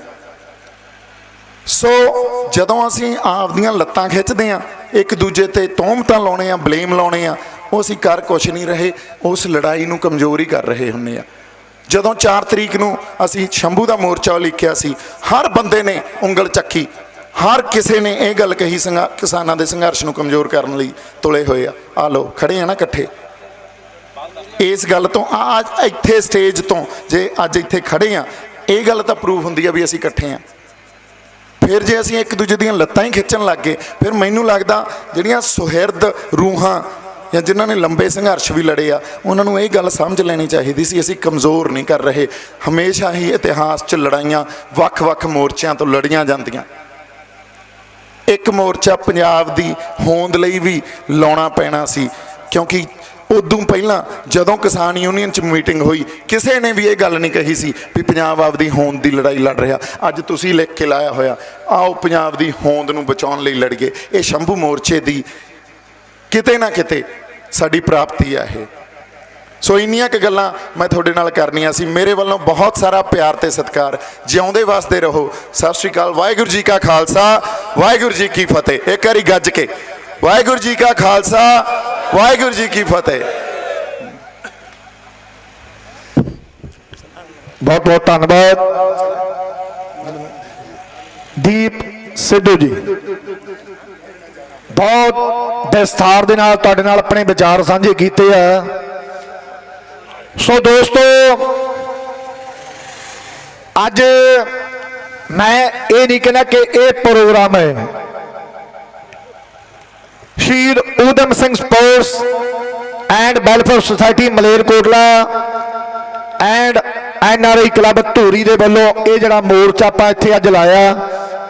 लखा सदाना जी जिहड़े लगातार इस जंग दे विच डटे हुए आ, वो भी साडे दरम्यान पहुंच चुके हैं। उन्हां दे नाल साडा छोटा वीर रुपिंदर सिद्धू जलाल वो भी आ गया। जीआं नूं कहना मैं साडे भरावां नूं। और उस तो पहला साडे कनवर गरेवाल साहब जिन्हां ने पंजाब दा मान विदेशों दे विच वधाया, अपनी मां बोली पंजाबी दी बहुत ही सभ्याचारक और साडे कल्चर की सेवा बहुत सुचज्जे ढंग नाल कर रहे हैं। कनवर गरेवाल साहब भी पहुंच चुके हैं। मेहताब विर्क जी और साडे गरेवाल साहब सारे पुजे साडे कलाकारां नूं, बाई लखा जी नूं और उन्हां दे साथियों नूं, पंजाब दी नौजवानी नूं, गीतकारां नूं, जिन्हें भी अदाकार पुजे सारे अदाकारां नूं और कबड्डी नाल जुड़ियां साडियां शख्सियतां नूं, कबड्डी दे अंतरराष्ट्रीय प्लेयर भी पुजे हुए हैं। ना नहीं लेना क्योंकि सारे ना बहुत लम्मा हो जाना। सारिਆਂ ਦਾ सत्कार करदे हां। जिन्ने भी भरा खड़े हैं, मेरी बेनती है प्लीज बैठण की कृपालता करो। ये कोई प्रोग्राम नहीं। सब तो पहला दूरों नेड़ियों चल के आए, नेड़े तेड़े दे नगरां दे जिन्ने भी वीर भरा बजुर्ग बच्चे पहुंचे आ, सारिਆਂ ਦੇ कल्ले कल्ले कदम की मैं शलाघा करदा। फतेह बुलाना श्री वाहिगुरू जी का खालसा, श्री वाहिगुरू जी की फतेह। साडी जिहड़ी एक आइडेंटिटी सी एज एन आर्टिस्ट, तुसीं सानूं सिंगरां दे तौर ते सारे जाणदे हो, पर अज वीर ने कहा कि बुलारे साडे कोले बहुत बैठे आ। वो आर्टिस्टां तो बुलारे साडा कोई शौक नहीं सी। ਵੀ ਅਸੀਂ ਆਪਦੇ ਆਪ ਦੀ ਆਇਡੈਂਟੀਟੀ ਨੂੰ ਬੁਲਾਰੇ ਦੇ ਰੂਪ 'ਚ ਪੇਸ਼ ਕਰੀਏ। ਨਾ ਇਹ ਸਾਡਾ ਕੋਈ ਇੱਧਰਲੇ ਪਾਸੇ ਕੋਈ ਟੀਚਾ ਸੀ, ਨਾ ਸਾਡੀ ਇਹ ਲਾਈਨ ਸੀ, ਪਰ ਇਹਨੂੰ ਪੰਜਾਬ ਦੀ ਆਖਰੀ ਲੜਾਈ ਕਿਹਾ ਜਾਂਦਾ। ਬਹੁਤ ਬੁਲਾਰਿਆਂ ਨੇ ਤੁਹਾਨੂੰ ਬੜੇ ਚੰਗੇ ਤਰੀਕੇ ਨਾਲ ਬੜੀਆਂ ਕਹਾਵਤਾਂ ਦੇ ਰੂਪ 'ਚ ਸੰਬੋਧਨ ਕੀਤਾ ਤੇ ਸਾਰੀਆਂ ਹੀ ਗੱਲਾਂ 100 ਤੋਂ ਵੀ 400% ਸੱਚ ਨੇ। ਇਹ ਇੱਕ ਇਤਿਹਾਸ ਦੁਹਰਾਇਆ ਜਾ ਰਿਹਾ ਹੈ ਜਿਹਦੇ 'ਚ ਹਰ ਇੱਕ ਬੰਦਾ ਆਪਦਾ ਯੋਗਦਾਨ ਪਾਵੇ ਤੇ ਪਾਉਣਾ ਚਾਹੀਦਾ ਵੀ ਆ। ਅਸੀਂ ਵੀ ਉਹੀ ਕੰਮ ਕਰ ਰਹੇ ਹਾਂ। ਲੱਖਾ ਬਾਈ, ਸਾਰੇ ਭਰਾ ਜਿੰਨੇ ਵੀ, ਕਵਰ ਬਾਈ, ਮਤਲਬ ਪਿਛਲੇ ਦਿਨਾਂ 'ਚ ਮੈਂ ਬਾਈ ਨੂੰ, ਅਸੀਂ ਤਾਂ ਚਲੋ ਫੋਲੋ ਤਾਂ ਬਹੁਤ ਚਿਰਾਂ ਦੇ ਕਰਦੇ ਆਂ, ਪਿਛਲੇ ਦਿਨਾਂ ਦਰਮਿਆਨ ਬਾਈ ਦੇ ਨਾਲ ਰਹਿਣ ਦਾ ਮੌਕਾ ਮਿਲਿਆ, ਇਦਾਂ ਹੀ ਜਿਵੇਂ ਇਕੱਠਾਂ 'ਚ ਆਉਣ ਦਾ। ਜਿੰਨਾ ਬਾਈ ਸਟੇਜਾਂ ਤੇ ਜੋ ਬਾਈ ਦੀ ਆਇਡੈਂਟੀਟੀ ਝਲਕਦੀ ਹੈ ਕਿ ਹਾਂ, ਤੁਸੀਂ ਅੰਦਾਜ਼ਾ ਲਾਉਂਦੇ ਹੋ ਨਾ ਕਿਸੇ ਗਾਉਣੇ ਵਾਲੇ ਦੇ ਖੜੇ ਬਾਲ ਦੇਖ ਕੇ, ਤੁਸੀਂ ਉਹਨੂੰ ਉਵੇਂ ਅੰਦਾਜ਼ਾ ਲਾ ਲੈਂਦੇ ਹੋ ਵੀ ਇਹ ਕਿਹਾ ਜਿਹਾ ਹੋਊਗਾ। ਜਿੰਨਾ ਬਾਈ ਦੀ ਸ਼ਖਸੀਅਤ ਇੱਥੇ ਸਟੇਜ ਤੇ ਝਲਕਦੀ ਆ, ਉਦੋਂ ਵੀ ਇੱਕ ਸਿੰਪਲ ਇਹ ਸਟੇਜ ਤੋਂ ਬੈਕ ਪਿੱਛੇ ਹੈ। ਛੋਟਾ ਜਿਹਾ ਮੋਬਾਈਲ ਹੈ ਬਾਈ ਕੋਲੇ। ਅੱਜ ਦੀ ਜਿਹੜੀ ਸਭ ਤੋਂ ਵੱਡੀ ਤਰਾਸਦੀ, ਅਸੀਂ ਚਿੱਟੇ ਦੇ ਗੁਲਾਮ ਨਹੀਂ ਹੈਗੇ, ਨਾ ਅਸੀਂ ਕਾਲੇ ਦੇ ਗੁਲਾਮ ਆ। ਗੁਲਾਮ ਆ ਅਸੀਂ ਆਪਣੇ ਮੋਬਾਈਲ ਦੇ। 24 ਘੰਟਿਆਂ 'ਚੋਂ ਮੈਨੂੰ ਲੱਗਦਾ 17-18 ਘੰਟੇ ਅੱਜ ਦੀ ਜਿਹੜੀ ਨੌਜਵਾਨੀ ਆ ਮੋਬਾਈਲਾਂ ਦੇ ਵਿੱਚ ਬੜੀ ਹੋਈ ਹੈ। ਟੈਕਨੋਲੋਜੀ ਦੇ ਨਾਲ ਚੱਲਣਾ, ਸਮੇਂ ਦੇ ਨਾਲ ਚੱਲਣਾ ਬੜੀ ਚੰਗੀ ਗੱਲ ਹੈ, ਚੱਲਣਾ ਚਾਹੀਦਾ ਵੀ ਹੈ। ਸਿਆਣੇ ਵੀ ਕਹਿੰਦੇ ਨੇ ਵੀ ਜਿਹੜੇ ਪਾਣੀ ਖੜ ਜਾਂਦੇ ਨੇ ਉਹ ਗੰਧਲੇ ਹੋ ਜਾਂਦੇ ਨੇ, ਪਰ ਮੈਨੂੰ ਲੱਗਦਾ ਵੀ ਆਪਾਂ ਸਮੇਂ ਤੋਂ ਵੀ ਅੱਗੇ ਲੰਘ ਗਏ ਤੇ ਆਪਣਾ ਜਿਹੜਾ ਪਿਛੋਕੜ ਹੈ, ਆਪਣਾ ਜਿਹੜਾ ਇਤਿਹਾਸ ਹੈ, ਇਹਨੂੰ ਬਹੁਤ ਪਿੱਛੇ ਛੱਡ ਗਏ। ਇਹ ਕੋਈ ਗੱਲਾਂ ਅਸੀਂ ਕਿਤੇ ਕਾਗਜ਼ ਤੇ ਲਿਖ ਕੇ ਨਹੀਂ ਲਿਆਉਂਦੇ, ਨਾ ਕੋਈ ਇਹ ਹੁੰਦਾ ਕਿ ਅੱਜ ਉੱਥੇ ਜਾ ਕੇ ਬੋਲਣਾ ਤੇ ਇਹ ਕਹਿਣਾ ਉਹ ਕਹਿਣਾ, 4 ਗੱਲਾਂ ਇਧਰੋਂ ਕਰਨੀਆਂ, 4 ਗੱਲਾਂ ਉਧਰੋਂ ਕਰਨੀਆਂ। ਅਸੀਂ ਇੱਕ ਹੱਕ ਲੈ ਕੇ ਆਉਂਦੇ ਆ। ਅਸੀਂ ਆਪਾਂ ਸਾਰੇ, ਰੌਲਾ ਹੁੰਦਾ ਮੈਂ ਦਾ, ਮੈਂ ਨੂੰ ਵਿੱਚੋਂ ਚੱਕ ਦਈਏ, ਅਸੀਂ ਆਪਾਂ ਦੀ ਗੱਲ ਕਰੀਏ। ਪੰਜਾਬ ਸਾਡਾ, ਅਸੀਂ ਪੰਜਾਬ ਦੇ, ਤੁਸੀਂ ਸਾਡੇ, ਅਸੀਂ ਤੁਹਾਡੇ। ਅਸੀਂ ਐਜ਼ ਐਨ ਇੱਕ ਆਪਣਾ ਹੱਕ ਜਤਾਉਂਦੇ ਆ ਤੁਹਾਡੇ ਤੇ ਕਿ ਜਿੱਥੇ ਸਾਡੇ ਤੇ ਇਹ ਟੈਗ ਲੱਗਦਾ ਰਿਹਾ ਕਿ ਗਾਉਣੇ ਵਾਲਿਆਂ ਨੇ ਪੰਜਾਬ ਦੇ ਯੂਥ ਨੂੰ ਖਰਾਬ ਕਰਤਾ, ਗਾਉਣੇ ਵਾਲਿਆਂ ਨੇ ਜਵਾਨੀ ਹੈ ਜਿਹੜੀ ਉਹ ਕਰਾਹੇ ਪਾਤੀ, ਥੋੜਾ ਜਿਹਾ ਉਹ ਦਾਗ ਲਾਉਣ ਦੀ ਕੋਸ਼ਿਸ਼ ਕਰਦੇ ਆ ਕਿ ਚਲੋ ਵੈਸੇ ਤਾਂ ਚਲੋ ਜੇ ਤੁਸੀਂ ਕਹਿਤਾ ਤਾਂ ਅਸੀਂ ਸਿਰ ਮੱਥੇ ਮੰਨ ਲਿਆ, ਸਾਡੇ ਤੋਂ ਹੋਰ ਕੋਈ ਚਾਰਾ ਵੀ ਨਹੀਂ ਮੰਨ ਲਿਆ। ਪਰ ਅੱਜ ਅਸੀਂ ਉਹ ਫਰਜ਼ ਅਦਾ ਕਰਨਾ ਚਾਹੁੰਦੇ ਆ। ਜੇ ਗਾਉਣੇ ਵਾਲੇ ਕਹਿੰਦੇ ਨੇ ਕਿ ਆਓ ਇਸ ਲੜਾਈ ਦੇ ਵਿੱਚ ਸ਼ਾਮਲ ਹੋਈਏ, ਇਸ ਲੜਾਈ ਦੇ ਵਿੱਚ ਹਿੱਸਾ ਪਾਈਏ, ਤਾਂ ਬਹੁਤ ਵੀਰ ਨੇ ਜਿਹੜੇ ਨੌਜਵਾਨ ਵੀਰ ਨੇ ਜਿਨ੍ਹਾਂ ਨੂੰ ਇਹ ਕਹਿ ਕੇ ਕਦੇ ਏਜੰਸੀਆਂ ਸੰਬੋਧਨ ਕਰਦੀਆਂ ਸੀ ਕਿ ਚਿੱਟੇ ਦੀਆਂ ਸੂਈਆਂ ਇਹਨਾਂ ਦੇ ਬਾਹਾਂ ਦੇ ਵਿੱਚ ਹੀ ਬੜੀਆਂ ਰਹਿ ਗਈਆਂ ਤੇ ਪੰਜਾਬ ਦੀ ਜਵਾਨੀ ਹੈ ਜਿਹੜੀ ਉਹ ਖਤਮ ਹੋ ਗਈ, ਜਿਹੜੀ ਮਾੜੀ ਮੋਟੀ ਬਚੀ ਹੈ ਉਹ ਬਾਹਰਲੇ ਦੇਸ਼ਾਂ 'ਚ ਚਲੇ ਗਈ। ਉਹਨਾਂ ਏਜੰਸੀਆਂ ਨੂੰ, ਉਹਨਾਂ ਲੋਕਾਂ ਨੂੰ ਮੂੰਹ ਤੋੜਵਾਂ ਜਵਾਬ ਅੱਜ ਪੰਜਾਬੀਆਂ ਨੇ ਦਿੱਤਾ। ਇਹ ਉਹ ਪੰਜਾਬੀ ਨੇ ਜਿਹੜੇ ਹਮੇਸ਼ਾ ਬਗਾਵਤ ਦੀ ਗੱਲ ਕਰਦੇ ਨੇ ਜਦੋਂ ਕਿਤੇ ਵੀ ਕੋਈ ਧੱਕਾ ਹੁੰਦਾ। ਤੁਸੀਂ ਜਾਣੋ ਸਾਰੇ, ਜਿੱਥੇ ਇੰਟਰਨੈਟ ਮੀਡੀਆ ਦਾ ਜ਼ਮਾਨਾ, ਅੱਜ ਇਹਨਾਂ ਮੋਬਾਈਲਾਂ ਦਾ ਨੁਕਸਾਨ ਆ, ਇੱਥੇ ਕੁਝ ਫਾਇਦਾ ਵੀ ਹੈਗਾ। ਉਹ ਤੁਹਾਡੇ ਤੇ ਡਿਪੈਂਡ ਕਰਦਾ ਕਿ ਤੁਸੀਂ ਕਿਹੜੀ ਚੀਜ਼ ਤੇ, ਕਿਹੜੀ ਚੀਜ਼ ਨੂੰ ਕਿਵੇਂ ਵਰਤਣਾ ਹੈ। ਜੇ ਮੈਂ ਥੋੜਾ ਜਿਹਾ ਪਿੱਛੇ ਜਾ ਕੇ ਤੁਹਾਨੂੰ ਜਿੱਥੋਂ ਸਿੱਖ ਕੌਮ ਹੋਂਦ ਚ ਆਈ ਹੈ ਇਤਿਹਾਸ 'ਚ ਲੈ ਕੇ ਜਾਵਾਂ ਤੇ ਹਿੰਦੁਸਤਾਨ ਦਾ ਸਿਸਟਮ ਕੀ ਸੀ, ਸਿੱਧੇ ਲਫ਼ਜ਼ਾਂ 'ਚ ਦੱਸਾਂ, ਸੰਨਾਂ ਦਾ ਮੈਨੂੰ ਕੋਈ ਬਾਹਲਾ ਚੇਤੇ ਨਹੀਂ ਰਹਿੰਦਾ, ਥੋੜੇ ਦਿਨ ਹੋਏ ਨੇ ਮੈਨੂੰ ਵੀ ਇਤਿਹਾਸ ਪੜ੍ਹਦੇ ਨੂੰ, ਪਰ ਇਤਿਹਾਸ ਪੜ੍ਹ ਕੇ ਇੱਕ ਆਪਣੇ ਆਪ ਤੇ, ਆਪਣੀ ਹੋਂਦ ਤੇ ਇੱਕ ਮਾਣ ਬਹੁਤ ਹੁੰਦਾ ਕਿ ਅਸੀਂ ਉਹਨਾਂ ਦੇ ਵਾਰਸ ਹਾਂ, ਉਹਨਾਂ ਬਜ਼ੁਰਗਾਂ ਦੇ ਵਾਰਸ ਹਾਂ ਜਿਨ੍ਹਾਂ ਨੂੰ ਦੁਨੀਆ ਤੇ ਮਾਰਸ਼ਲ ਕੌਮ ਕਿਹਾ ਗਿਆ। ਕਦੇ ਕਦੇ ਆਪਣੇ ਆਪ ਤੇ ਸ਼ਰਮ ਵੀ ਆ ਜਾਂਦੀ ਹੈ, ਜਿਵੇਂ ਬਾਈ ਨੇ ਕਿਹਾ ਵੀ ਜਦੋਂ ਸ਼ੀਸ਼ੇ ਮੂਹਰੇ ਖੜ ਕੇ ਦੇਖੀਏ ਤਾਂ ਅੱਖ ਆਟੋਮੈਟਿਕਲੀ ਝੁਕ ਜਾਂਦੀ ਹੈ, ਕਿਉਂਕਿ ਅਸੀਂ ਉਹ ਸਾਬਤ ਸੂਰਤ ਉਹਨੇ ਪੂਰੇ ਨਹੀਂ ਹੈਗੇ। ਜਦੋਂ ਬਾਬਰ ਹਿੰਦੁਸਤਾਨ ਤੇ ਆਇਆ 1469 ਈਸਵੀ ਵਿੱਚ, ਗੁਰੂ ਨਾਨਕ ਸਾਹਿਬ ਦਾ ਜਨਮ ਹੋਇਆ ਤੇ ਉਹ ਲੋਕਾਂ ਨੂੰ ਉਹਨਾਂ ਨੂੰ ਗੁਰੂ ਨਾਨਕ ਸਾਹਿਬ ਨੂੰ ਹਰ ਇੱਕ ਬੰਦਾ ਆਪਦੇ ਨਾਂ ਨਾਲ ਸੰਬੋਧਨ ਕਰਦਾ। ਮੁਸਲਮਾਨ ਉਹਨਾਂ ਨੂੰ ਕਹਿੰਦੇ ਨੇ ਸਾਡਾ ਪੀਰ ਹੈ, ਅਸੀਂ ਕਹਿੰਦੇ ਹਾਂ ਸਾਡਾ ਗੁਰੂ ਹੈ। ਚਾਰੋਂ ਦਿਸ਼ਾਵਾਂ ਦੀਆਂ ਉਹਨਾਂ ਨੇ ਯਾਤਰਾ ਕੀਤੀਆਂ। ਜਦੋਂ ਉਹਨਾਂ ਨੇ ਦੇਖਿਆ ਕਿ ਇਹ ਲੋਕ ਇੰਨੇ ਅੰਧ ਵਿਸ਼ਵਾਸੀ ਨੇ, ਇਹ ਲੋਕ ਮਤਲਬ ਹਿੰਦੁਸਤਾਨ ਦੇ ਲੋਕ ਸੀ ਜਿਹੜੇ ਜੰਤਰਾਂ ਮੰਤਰਾਂ 'ਚ ਬਹੁਤ ਯਕੀਨ ਕਰਦੇ ਹੁੰਦੇ ਸੀ ਕਿ ਅਸੀਂ ਟੂਣੇ ਟਾਮਣ ਕਰਾਂਗੇ, ਜੰਤਰ ਮੰਤਰ ਕਰਾਂਗੇ ਤੇ ਸਾਰੇ ਸਾਡੇ ਹੱਲ ਹੋ ਜਾਣਗੇ। ਬਾਬਾ ਜੀ ਨੇ ਬਹੁਤ ਰੌਲਾ ਪਾਇਆ ਕਿ ਭਾਈ ਬਾਬਰ ਚੜ੍ਹਿਆ ਆ ਰਿਹਾ, ਤੁਸੀਂ ਲਾਮਬੰਦੀ ਕਰ ਲਓ, ਤਿਆਰੀਆਂ ਕਰ ਲਓ, ਨਹੀਂ ਤਾਂ ਉਹਨਾਂ ਨੇ ਆਪਣੇ ਇੱਥੇ ਮੁਲਕ ਤੇ ਕਬਜ਼ਾ ਕਰ ਲੈਣਾ। ਇਹ ਕਹਿੰਦੇ ਨਹੀਂ, ਕੋਈ ਚੱਕਰ ਨਹੀਂ, ਸਾਨੂੰ ਹਥਿਆਰਾਂ ਦੀ ਜਾਂ ਲਾਮਬੰਦੀ ਕਰਨ ਦੀ ਲੋੜ ਨਹੀਂ, ਅਸੀਂ ਜੰਤਰਾਂ ਮੰਤਰਾਂ ਨਾਲ ਹੀ ਉਹਨਾਂ ਦੀ ਫੌਜ ਨੂੰ ਅੰਨੀ ਕਰ ਦਿਆਂਗੇ। ਪਰ ਉਹ ਹੋ ਉਲਟ ਗਿਆ। ਜਦੋਂ ਆ ਕੇ ਉਹਨਾਂ ਨੇ ਦੱਬ ਲਿਆ, ਉੱਥੋਂ ਫਿਰ ਸਿੱਖ ਕੌਮ ਦਾ ਜਿਹੜੀ ਹੋਂਦ ਹੈ ਉਹ ਹੋਂਦ ਚਾਈ, ਸਿੱਖੀ ਜਿੱਥੋਂ ਕਹਿ ਦਈਏ ਸਾਡੀ ਕੌਮ ਹੋਂਦ ਚਾਈ, ਤੇ ਜਿਹੜਾ ਜਾਗ ਲੱਗਣਾ ਸ਼ੁਰੂ ਹੋਇਆ, ਬਗਾਵਤ ਦੀਆਂ ਗੱਲਾਂ, ਅਨਿਆਏ ਦੇ ਖਿਲਾਫ ਲੜਾਈ ਗੁਰੂਆਂ ਨੇ ਸਾਡਿਆਂ ਨੇ ਸ਼ੁਰੂ ਕੀਤੀ। ਉਹਨਾਂ ਸਿੱਖਾਂ ਤੋਂ ਹੀ ਉੱਥੋਂ ਹੁਣ ਸਿੱਧਾ ਅਸੀਂ 47 ਤੇ ਆ ਜਾਈਏ। ਵਿੱਚ ਦਾ ਇਤਿਹਾਸ ਮਹਾਰਾਜਾ ਰਣਜੀਤ ਸਿੰਘ ਦਾ ਕਾਲ ਵੀ ਰਿਹਾ, ਜਿੱਥੇ ਇੱਕ ਬਹੁਤ ਸਿੱਖ ਰਾਜ ਸਥਾਪਿਤ ਹੋਇਆ, ਜਿਹਦੇ ਵਰਗਾ ਅੱਜ ਤੱਕ ਕਿਤੇ ਰਾਜ ਨਹੀਂ ਹੋਇਆ। ਜਦੋਂ 47 ਤੇ ਅਸੀਂ ਆ ਗਏ, ਮੁਸਲਮਾਨਾਂ ਨੇ ਆਪ ਦਾ ਅਲੱਗ ਲੈ ਲਿਆ, ਹਿੰਦੂਆਂ ਨੇ ਆਪ ਦਾ ਅਲੱਗ ਬਣਾ ਲਿਆ। ਸਾਡੇ ਲਈ ਵੀ ਇਹ ਆਪਸ਼ਨ ਸੀ। ਅੱਜ ਜਿੰਨੇ ਬਜ਼ੁਰਗ ਬੈਠੇ ਨੇ ਇਹਨਾਂ ਨੂੰ ਪਤਾ ਹੈ, ਸਾਨੂੰ ਵੀ ਗੋਰਿਆਂ ਨੇ ਕਿਹਾ ਸੀਗਾ ਕਿ ਤੁਸੀਂ ਆਪ ਦਾ ਅਲੱਗ ਸੂਬਾ ਲੈ ਸਕਦੇ ਆ, ਜਿਹਨੂੰ ਅਸੀਂ ਪੰਜਾਬੀ ਸੂਬਾ ਕਹਿੰਦੇ ਆ, ਜਿਹਨੂੰ ਕਈ ਲੋਕ ਖਾਲਿਸਤਾਨ ਕਹਿ ਦਿੰਦੇ ਨੇ, ਕਈ ਸਿੱਖ ਹੋਮਲੈਂਡ ਕਹਿ ਦਿੰਦੇ ਨੇ। ਪਰ ਅਸੀਂ ਉਦੋਂ ਇਹ ਸੋਚਿਆ ਕਿ ਨਹੀਂ, ਅਸੀਂ ਹਿੰਦੂਆਂ ਨਾਲੋਂ ਅੱਡ ਨਹੀਂ ਹੋਣਾ, ਅਸੀਂ ਰਲ ਕੇ ਰਵਾਂਗੇ। ਚਲੋ ਉਦੋਂ ਸੰਧੀਆਂ ਹੋ ਗਈਆਂ, ਉਦੋਂ ਦੇ ਜਿਹੜੇ ਨੇਤਾ ਸੀ, ਵੱਡੇ ਲੀਡਰ ਸੀ, ਉਹਨਾਂ ਨੇ ਸੰਧੀਆਂ ਕਰ ਲਈਆਂ, ਹੋਂਦ ਚਾਹੁੰਦੇ ਗਏ, ਦੇਸ਼ ਆਜ਼ਾਦ ਹੋ ਗਿਆ। ਪਰ ਸਾਨੂੰ ਸਾਡੇ ਸੂਬੇ ਲਈ, ਪੰਜਾਬੀ ਸੂਬੇ ਲਈ ਇੰਨਾ ਸੰਘਰਸ਼ ਕਰਨਾ ਪਿਆ। ਅੱਛਾ, ਇੱਕ ਗੱਲ ਹੋਰ ਹੈ, ਜਦੋਂ ਦੇਸ਼ ਆਜ਼ਾਦ ਹੋਇਆ ਸਭ ਤੋਂ ਵੱਧ ਕੁਰਬਾਨੀਆਂ, ਸਭ ਤੋਂ ਵੱਧ ਸਿਰ ਦਿੱਤੇ ਪੰਜਾਬੀਆਂ ਨੇ, ਤੇ ਪੰਜਾਬੀਆਂ 'ਚ ਦਿੱਤੇ ਸਭ ਤੋਂ ਵੱਧ ਸਿਰ ਸਿੱਖਾਂ ਨੇ, ਜਿਨ੍ਹਾਂ ਨੂੰ ਅੱਜ ਇਹ ਅਣਗੌਲਿਆ ਕਰ ਰਹੇ ਨੇ। ਪਰ ਅੱਜ ਜਿਹੜੇ ਇਹ ਇਕੱਠ ਇੱਥੇ ਹੋਏ ਨੇ, ਇਹ ਇਸ ਗੱਲ ਦਾ ਸਬੂਤ ਦੁਬਾਰੇ ਇਤਿਹਾਸ ਫੇਰ ਦੁਹਰਾ ਰਿਹਾ ਕਿ ਉਹ ਸਾਡੇ ਤੋਂ ਡਰਦੇ ਨੇ।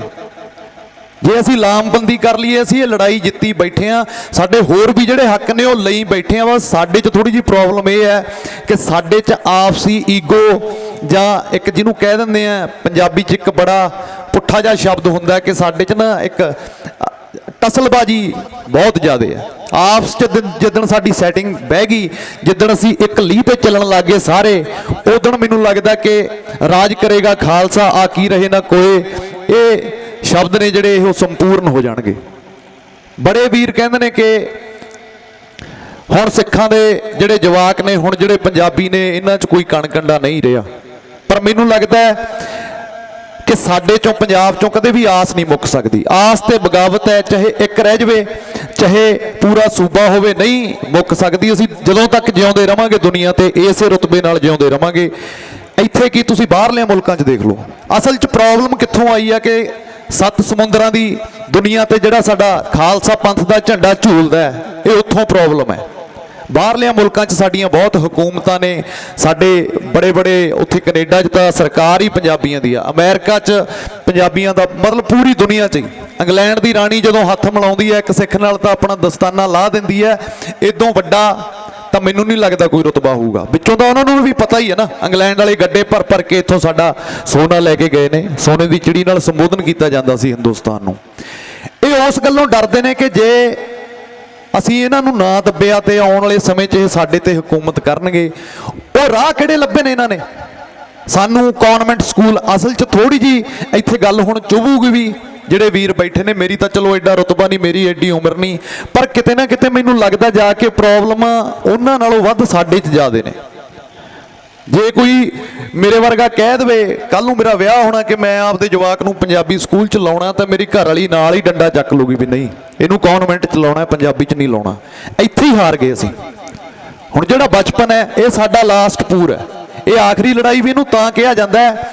ਇਹ ਦੇਖੋ ਇੱਥੇ ਵੀ ਅੱਜ ਜ਼ਿਆਦਾ ਗਿਣਤੀ 'ਚ ਸਾਡੇ ਬਜ਼ੁਰਗ ਹੀ ਬੈਠੇ ਨੇ, ਜਾਂ ਅਧਕੜ ਉਮਰ ਜਿਹੜੇ 50 ਸਾਲ ਤੋਂ ਜ਼ਿਆਦਾ ਵੀਰ ਟੱਪ ਗਏ ਉਹ ਬੈਠੇ ਨੇ। ਬਲਕਿ ਇੱਥੇ ਬੈਠੇ ਹੋਣਾ ਚਾਹੀਦਾ ਸੀ ਸਾਡੇ ਨੌਜਵਾਨ ਵੀਰਾਂ ਨੂੰ, ਕਿਉਂਕਿ ਅਗਲਾ ਫਿਊਚਰ ਤਾਂ ਉਹਨਾਂ ਦਾ ਹੀ ਹੈ।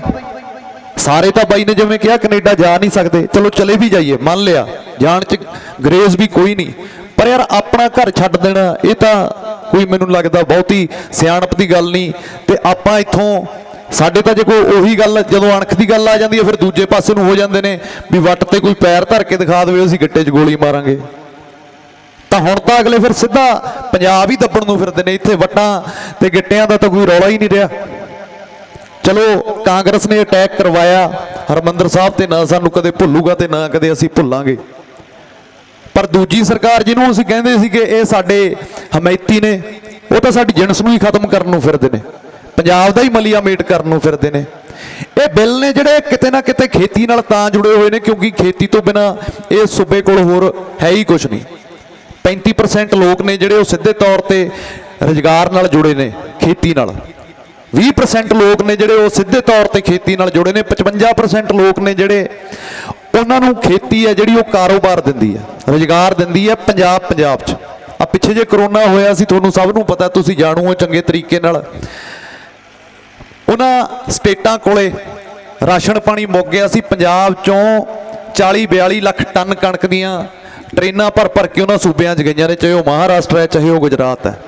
ਫਿਰ ਸਾਡਾ ਦੇਣਾ ਤਾਂ ਇਹ ਵੈਸੇ ਹੀ ਨਹੀਂ ਦੇ ਸਕਦੇ, ਪਰ ਦੱਬਣ ਨੂੰ ਫਿਰ ਸਾਨੂੰ ਫਿਰਦੇ ਨੇ। ਹੁਣ ਇਹ ਰਿਪੋਰਟਾਂ ਕਢਾਉਂਦੇ ਨੇ ਵੀ ਆਏ ਸਾਲ 6-7 ਲੱਖ ਨੌਜਵਾਨ ਪੰਜਾਬ ਦਾ ਬਾਹਰਲੇ ਮੁਲਕਾਂ 'ਚ ਜਾਂਦਾ, ਤੇ ਪਿੱਛੋਂ ਇਹਨਾਂ ਦੀਆਂ ਜ਼ਮੀਨਾਂ ਨੇ ਜਿਹੜੀਆਂ ਖਾਲੀ ਨੇ, ਕਿਉਂਕਿ ਜਦੋਂ ਇੱਕ ਬੱਚਾ ਚਲੇ ਗਿਆ ਤੇ ਮੈਨੂੰ ਨਹੀਂ ਲੱਗਦਾ ਸਖਾਲਾ ਜਿਹੜਾ ਇੱਥੋਂ ਲਿਮਟਾਂ ਲੈ ਕੇ ਕਰਜ਼ੇ ਲੈ ਕੇ ਜਾਊਗਾ ਉਹ 10 ਸਾਲ ਤੋਂ ਪਹਿਲਾਂ ਮੁੜਦਾ। ਫਿਰ ਉੱਧਰ ਜਾ ਕੇ ਤਾਂ ਉਹਦੀ ਉਦਾਂ ਹੀ ਸੋਚ ਚੇਂਜ ਹੋ ਜਾਂਦੀ ਹੈ ਵੀ ਹੁਣ ਮੁੜਨਾ ਕੀ ਹੈ ਯਾਰ। ਉੱਧਰ ਜਾ ਕੇ ਉਹ ਪੰਜਾਬੀ ਇਸ ਗੱਲ ਇਦਾਂ ਸੰਬੋਧਨ ਕਰਦੇ ਨੇ ਪੰਜਾਬ ਨੂੰ ਵੀ ਯਾਰ ਹੁਣ ਤਾਂ ਉੱਥੇ ਕੁਝ ਨਹੀਂ ਰਿਹਾ ਯਾਰ, ਨਹੀਂ ਉੱਥੇ ਨਹੀਂ, ਇੱਥੇ ਵਧੀਆ, ਸਾਰਿਆਂ ਨੂੰ ਆਜ਼ਾਦੀ ਹੈ ਉੱਥੇ। ਪਰ ਕਿਤੇ ਨਾ ਕਿਤੇ ਉਹਨਾਂ ਦੇ ਅੰਦਰ ਫਿਰ ਉਹੀ ਦਰਦ ਸ਼ਾਮ ਨੂੰ ਝਲਕ ਪੈਂਦਾ। ਫਿਰ ਨਾਲ ਦੀ ਨਾਲੇ ਉਹ ਇਹ ਕਹਿ ਦਿੰਦੇ ਨੇ ਵੀ ਜਿੰਨਾ ਸਵਾਦ ਪੰਜਾਬ 'ਚ ਆ ਯਾਰ ਇੱਥੇ ਉਹ ਗੱਲ ਨਹੀਂ ਹੈਗੀ। ਸਾਡੀਆਂ ਨਾੜਾਂ 'ਚ ਪੰਜਾਬ ਵੜਿਆ, ਇਹ ਮਿੱਟੀ ਦੇ ਕਣ ਨੇ, ਸਾਡੀ ਕੱਲੇ ਬਾਡੀ ਦੇ ਪੁਰਜੇ 'ਚ ਬੜੇ ਹੋਏ ਨੇ। ਸੋ ਕਦੇ ਛੱਡਣ ਵਾਲਾ ਤਾਂ ਕੰਮ ਹੀ ਨਹੀਂ ਹੋ ਸਕਦਾ। ਹੁਣ ਇਹ ਮਾਰੂ ਨੀਤੀਆਂ ਸਰਕਾਰਾਂ ਜਿਨ੍ਹਾਂ ਨੇ ਇਹ ਬਣਾਈਆਂ ਨੇ, ਚਾਲਾਂ ਚੱਲੀਆਂ ਨੇ, ਸੰਵਿਧਾਨ ਦੇ ਨਾਂ ਤੋਂ ਤੁਸੀਂ ਬਹੁਤ ਚੰਗੀ ਤਰ੍ਹਾਂ ਜਾਣੂ ਹੁੰਦੇ ਹੋਵੋਗੇ ਕਿ ਇਹ ਮੁਲਕ ਹੈ, ਇੱਥੇ ਸੰਵਿਧਾਨ ਹੈ ਤੇ ਸੰਵਿਧਾਨ ਦੇ ਅੰਡਰ ਸਾਰਿਆਂ ਕੋਲੇ ਹੱਕ ਨੇ। ਇਹ ਜਿਹੜੇ ਕਾਨੂੰਨ ਆਰਡੀਨੈਂਸ ਬਣੇ ਨੇ ਇਹ ਸੰਵਿਧਾਨ ਦੇ ਗੁਣੀਆਂ 'ਚ ਨਹੀਂ ਬਣੇ। ਜੇ ਮੈਂ ਪੰਜਾਬੀ 'ਚ ਕਹਾਂ, ਇਹ ਸੰਵਿਧਾਨ ਤੋਂ ਵੀ ਬਾਹਰ ਹੋ ਕੇ ਬਣੇ ਨੇ, ਕਿਉਂਕਿ ਖੇਤੀਬਾੜੀ ਦਾ ਜਿਹੜਾ ਰਾਈਟ ਹੈ, ਖੇਤੀਬਾੜੀ ਦੇ ਜਿਹੜੇ ਹੱਕ ਨੇ ਉਹ ਸੂਬੇ ਕੋਲੇ ਹੁੰਦੇ ਨੇ, ਉਹ ਸੈਂਟਰ ਕੋਲ ਨਹੀਂ ਹੁੰਦੇ। ਇਹ ਸ਼ਲਾਘਾ ਵੀ ਤੁਹਾਨੂੰ ਜਾਂਦੀ ਹੈ, ਇਹਦਾ ਸਾਰਾ ਸ਼੍ਰੇਅ ਵੀ ਤੁਹਾਡੇ ਸਿਰ ਜਾਂਦਾ ਹੈ ਕਿ GST ਆਇਆ। ਜਿੱਦਾਂ ਆਪਣੇ ਲਈ ਇਹ ਆਰਡੀਨੈਂਸ ਆਏ ਨੇ ਵਪਾਰੀਆਂ ਲਈ, ਉਦਾਂ GST ਸੀਗਾ, ਪਰ ਉਹਨਾਂ ਨੇ ਕੋਈ ਰੋਸ ਮੁਜ਼ਾਹਰਾ ਨਹੀਂ ਕੀਤਾ, ਕੋਈ ਧਰਨਾ ਨਹੀਂ ਕੀਤਾ। ਰਗੜ ਕੇ ਧਰਤੇ ਸਾਰੇ ਰੋਂਦੇ ਨੇ। ਲੱਖਾ ਬਾਈ ਦੱਸਦਾ ਹੁੰਦਾ ਵੀ ਜਦੋਂ ਉਹ ਦੁਕਾਨਾਂ 'ਚ ਜਾ ਕੇ ਪੁੱਛਦਾ ਦੁਕਾਨਦਾਰਾਂ ਨੂੰ ਵੀ ਕੰਮ ਕਰ ਕਿਵੇਂ ਚੱਲਦਾ, ਤੇ ਉਹ ਪਿੱਟਦੇ ਨੇ ਵੀ ਬਾਈ ਬਰਬਾਦ ਹੋ ਗਏ, ਪ੍ਰਾਈਵੇਟ ਕਰਨ ਇੰਨਾ ਜ਼ਿਆਦਾ ਆ ਗਿਆ, ਪਬਲਿਕ ਸੈਕਟਰ ਹੈ ਜਿਹੜਾ ਉਹ ਖਤਮ ਹੀ ਹੋ ਗਿਆ, ਵੱਡੇ ਮਾਲ ਬਣ ਗਏ। ਇੱਕ ਮਾਲ ਹੈ ਜਿਹੜਾ 400-500 ਦੁਕਾਨ ਦਾ ਰੁਜ਼ਗਾਰ ਠੱਪ ਕਰ ਦਿੰਦਾ। ਉਹਨਾਂ ਨੇ ਬਗਾਵਤ ਨਹੀਂ ਕੀਤੀ, ਉਹਨਾਂ ਨੇ ਰੌਲਾ ਨਹੀਂ ਪਾਇਆ। ਪਰ ਜਦੋਂ ਗੱਲ ਸਾਡੇ ਤੇ ਆਈ, ਪਹਿਲਾਂ ਮੈਨੂੰ ਵੀ ਲੱਗਦਾ ਸੀਗਾ, ਮੈਂ 1.5 ਮਹੀਨੇ ਤੋਂ ਇਸ ਮੂਵਮੈਂਟ ਨਾਲ ਜੁੜਿਆ, ਮੈਂ ਜਲਮਾ ਜੇ ਨੌਜਵਾਨ ਵੀਰ ਬੈਠੇ ਨੇ ਤੁਹਾਡੀ ਸੋਚ ਦਾ ਹਾਣੀ ਸੀਗਾ ਮੈਂ ਵੀ ਕੋਈ ਗੱਲ ਨਹੀਂ, ਜਿੱਧਰ ਦੁਨੀਆ ਜਾ ਰਹੀ ਹੈ ਯਾਰ ਉਧਰ ਮੈਂ ਚਲਾ ਜਾਊਂਗਾ, ਮੇਰਾ ਕਿਹੜਾ ਲਹਿਦਾ ਕੁਛ ਹੋਣਾ, ਵਧੀਆ ਕੈਨੇਡਾ ਦਾ ਵੀਜ਼ਾ, ਅਮਰੀਕਾ ਦਾ ਵੀਜ਼ਾ, ਜੇ ਬਾਹਲੀ ਗੱਲਬਾਤ ਹੁੰਦੀ ਲੱਗੀ 4 ਲੀਡਰਾਂ ਨਾਲ ਲਿੰਕ ਵਧੀਆ ਨੇ, ਚੁੱਪ ਕਰਕੇ ਕੈਨੇਡਾ ਜਾ ਵੜਾਂਗੇ, ਪਰਿਵਾਰ ਸਾਡਾ ਸਾਰਾ ਉਧਰ ਹੀ ਆ। ਪਰ ਗੱਲ ਇਹ ਨਹੀਂ ਵੀ ਅੱਜ ਇੱਥੇ ਮੈਂ ਇਹ ਗੱਲ ਬੋਲ ਰਿਹਾ, ਗੱਲ ਤਾਂ ਇਹ ਆ ਵੀ ਕਿਸੇ ਦੀ ਕਹੀ ਹੋਈ ਗੱਲ ਦਾ ਚਾਹੇ ਮੈਂ ਫੇਕ ਹੀ ਬੋਲ ਰਿਹਾ, ਕਿਸੇ ਤੇ ਕੀ ਅਸਰ ਹੋਣਾ ਹੈ।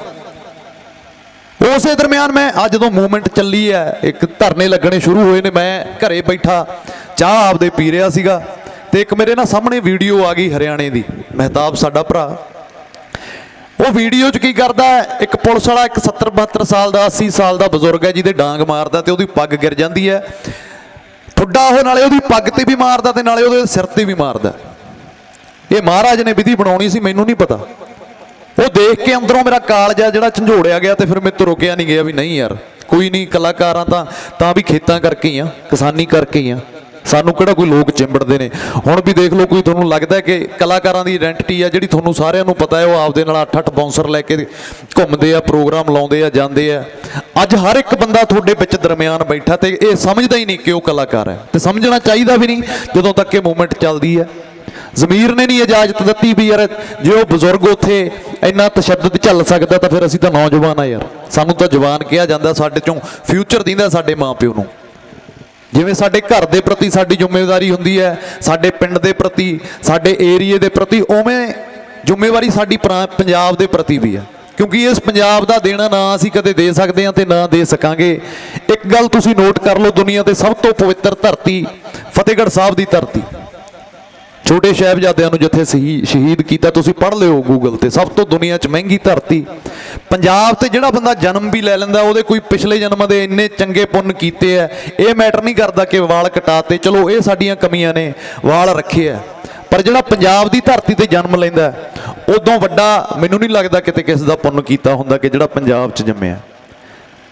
ਤਾਂ ਜਦੋਂ ਤੁਸੀਂ ਇਤਿਹਾਸ ਪੜ੍ਹੋਗੇ, ਵੱਡਾ ਘੱਲੂਕਾਰਾ, ਛੋਟਾ ਘੱਲੂਕਾਰਾ, ਤੀਜਾ ਘੱਲੂਕਾਰਾ, ਇਹਨਾਂ ਦਿਨਾਂ ਦਰਮਿਆਨ ਤੁਸੀਂ ਪੜ੍ਹ ਕੇ ਦੇਖਿਓ, ਜੇ ਮੋਬਾਈਲ ਵੀ ਵਰਤਦੇ ਹੋ ਤਾਂ ਮੋਬਾਈਲ ਤੇ ਵੀ ਬੜਾ ਕੁਝ ਆ ਜਾਂਦਾ, ਤੁਹਾਨੂੰ ਪਤਾ ਲੱਗੂਗਾ ਵੀ ਅਸੀਂ ਵਾਰਸ ਕਿਹਦੇ ਆ। ਬਜ਼ੁਰਗਾਂ ਨੇ ਤਾਂ ਬੜੀਆਂ ਲਹਿਰਾਂ ਹੰਡਾਈਆਂ ਨੇ, ਬੜਾ ਕੁਝ ਝੱਲਿਆ ਵੀ ਆ, ਆਪਦੇ ਪਿੰਡੇ ਤੇ ਝੱਲਿਆ, ਪਰ ਸਾਨੂੰ ਹਲੇ ਕਿਤੇ ਨਾ ਕਿਤੇ ਇਹੀ ਲੱਗੀ ਜਾਂਦਾ ਵੀ ਕੋਈ ਗੱਲ ਨਹੀਂ ਯਾਰ, ਦੇਖਾਂਗੇ ਕੀ ਹੋਊਗਾ। ਤਾਂ ਹੀ ਤਾਂ ਸਾਡੇ ਤੋਂ ਬਰਗਾੜੀ ਦਾ ਇਨਸਾਫ ਨਹੀਂ ਲਿਆ ਗਿਆ। ਉਦੋਂ ਇਹ ਆਸ ਹੀ ਮੁੱਕ ਗਈ ਸੀ ਵੀ ਨਹੀਂ ਯਾਰ, ਵੀ ਹੁਣ ਜੇ ਮਹਾਰਾਜ ਸਭ ਤੋਂ ਕੋਮਲ ਅੰਗ ਹੈ ਸਾਡੇ ਇਤਿਹਾਸ ਦਾ, ਸਾਡੀ ਕੌਮ ਦਾ, ਸਿੱਖ ਪੰਥ ਦਾ, ਸ੍ਰੀ ਗੁਰੂ ਗ੍ਰੰਥ ਸਾਹਿਬ ਮਹਾਰਾਜ ਤੋਂ ਉੱਤੇ ਸਾਨੂੰ ਨਹੀਂ ਲੱਗਦਾ ਕੁਝ ਵੀ ਹੈ। ਉਹਦਾ ਇਨਸਾਫ ਕਿਤੇ ਨਾ ਕਿਤੇ ਵਿੱਚ ਹੀ ਰਹਿ ਗਿਆ, ਸਮਝ ਨਹੀਂ ਲੱਗੀ ਵੀ ਲਿਆ ਗਿਆ ਜਾਂ ਨਹੀਂ ਲਿਆ ਗਿਆ, ਪਰ ਮੈਨੂੰ ਤਾਂ ਸਿੱਧੇ ਸ਼ਬਦਾਂ 'ਚ ਲੱਗਦਾ ਕਿ ਨਹੀਂ ਲਿਆ ਗਿਆ। ਫਿਰ ਕਿਤੇ ਨਾ ਕਿਤੇ ਨਿਰਾਸ਼ਾ ਹੋਈ ਵੀ ਨਹੀਂ ਯਾਰ, ਹੁਣ ਉਹ ਗੱਲ ਨਹੀਂ ਰਹੀ ਇੱਥੇ। ਭਗਤ ਸਿੰਘ ਜੰਮੇ ਪਰ ਸਾਡੇ ਘਰੇ ਨਾ ਜੰਮੇ।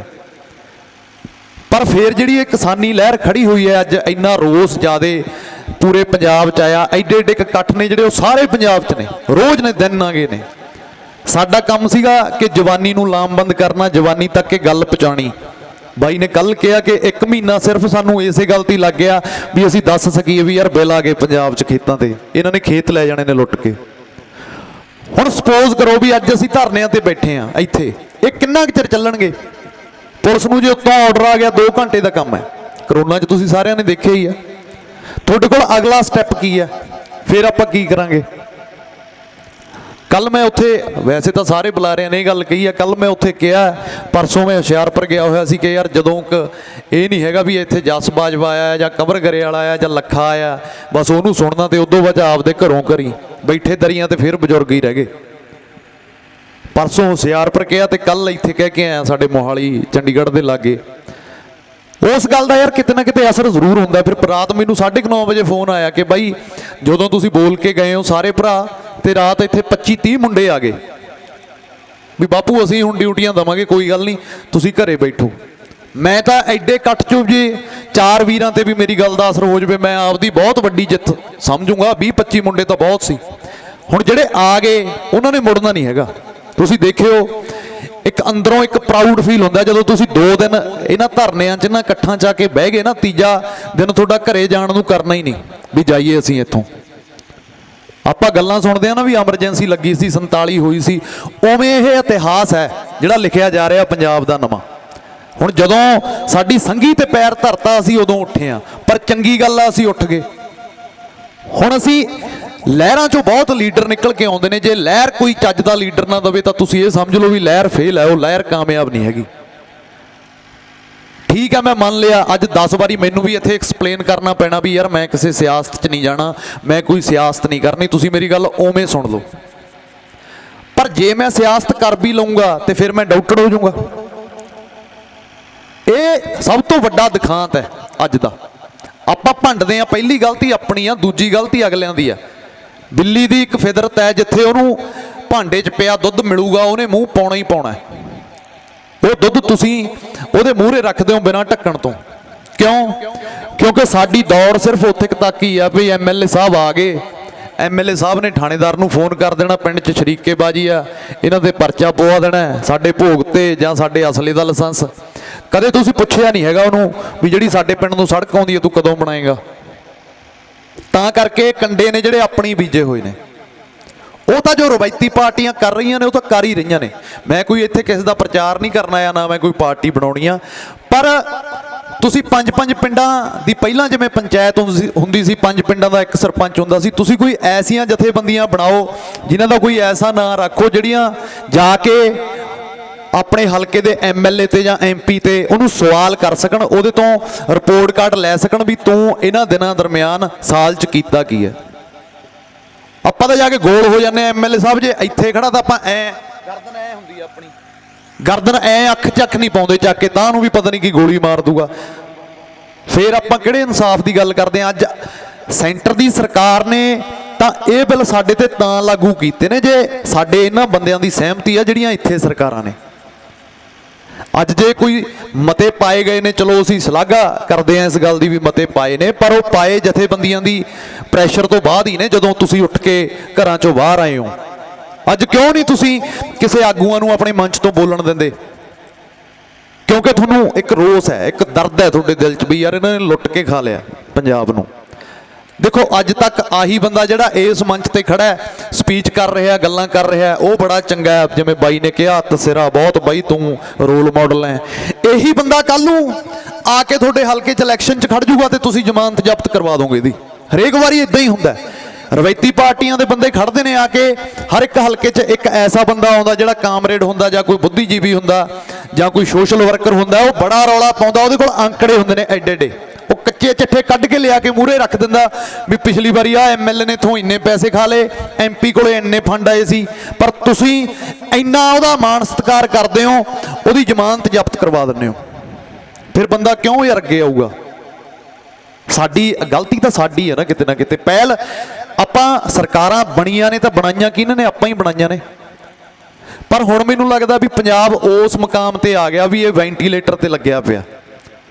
ਅੱਜ ਇੱਕ ਗੱਲ ਚਲੋ ਕਰਨੀ ਬਣਦੀ ਨਹੀਂ, ਵੈਸੇ ਮੈਂ ਕਰ ਦਿੰਦਾ। ਲੜਾਈ ਤਾਂ ਅਸੀਂ ਖੇਤਾਂ ਦੀ ਲੜ ਰਹੇ ਹਾਂ। ਮੰਨ ਵੀ ਲਓ ਵੀ ਇਹ ਬਿੱਲ ਲਾਗੂ ਨਾ ਹੁੰਦੇ, 5 ਸਾਲ ਬਾਅਦ ਸਾਡਾ ਪਾਣੀ ਆਪਣੇ ਆਪ ਹੀ ਮੁੱਕ ਜੂਗਾ, ਫਿਰ ਕਿੱਥੇ ਕਰਾਂਗੇ ਖੇਤੀ? ਫਿਰ ਕੀ ਕਰਾਂਗੇ? ਕੈਨੇਡਾ ਤਾਂ ਸਾਰੇ ਜਾ ਨਹੀਂ ਸਕਦੇ, ਜਿੱਦਾਂ ਬਾਈ ਨੇ ਕਿਹਾ, ਸਭ ਕੋਲੇ 13 14 ਲੱਖ ਹੈ ਨਹੀਂ। ਕੋਈ ਕਦੇ ਸਵਾਲ ਹੀ ਨਹੀਂ ਕੀਤਾ ਸੂਬੇ ਦੀ ਸਰਕਾਰ ਨੂੰ ਕੋਈ ਨਵਾਂ ਕਰਨ ਸਾਨੂੰ ਖੇਤੀ 'ਚ ਦਿਓ, ਜਿੱਤੋਂ ਝੋਨੇ ਤੋਂ ਸਾਡਾ ਛੁਟਕਾਰਾ ਖਹਿੜਾ ਛੁੱਟੇ।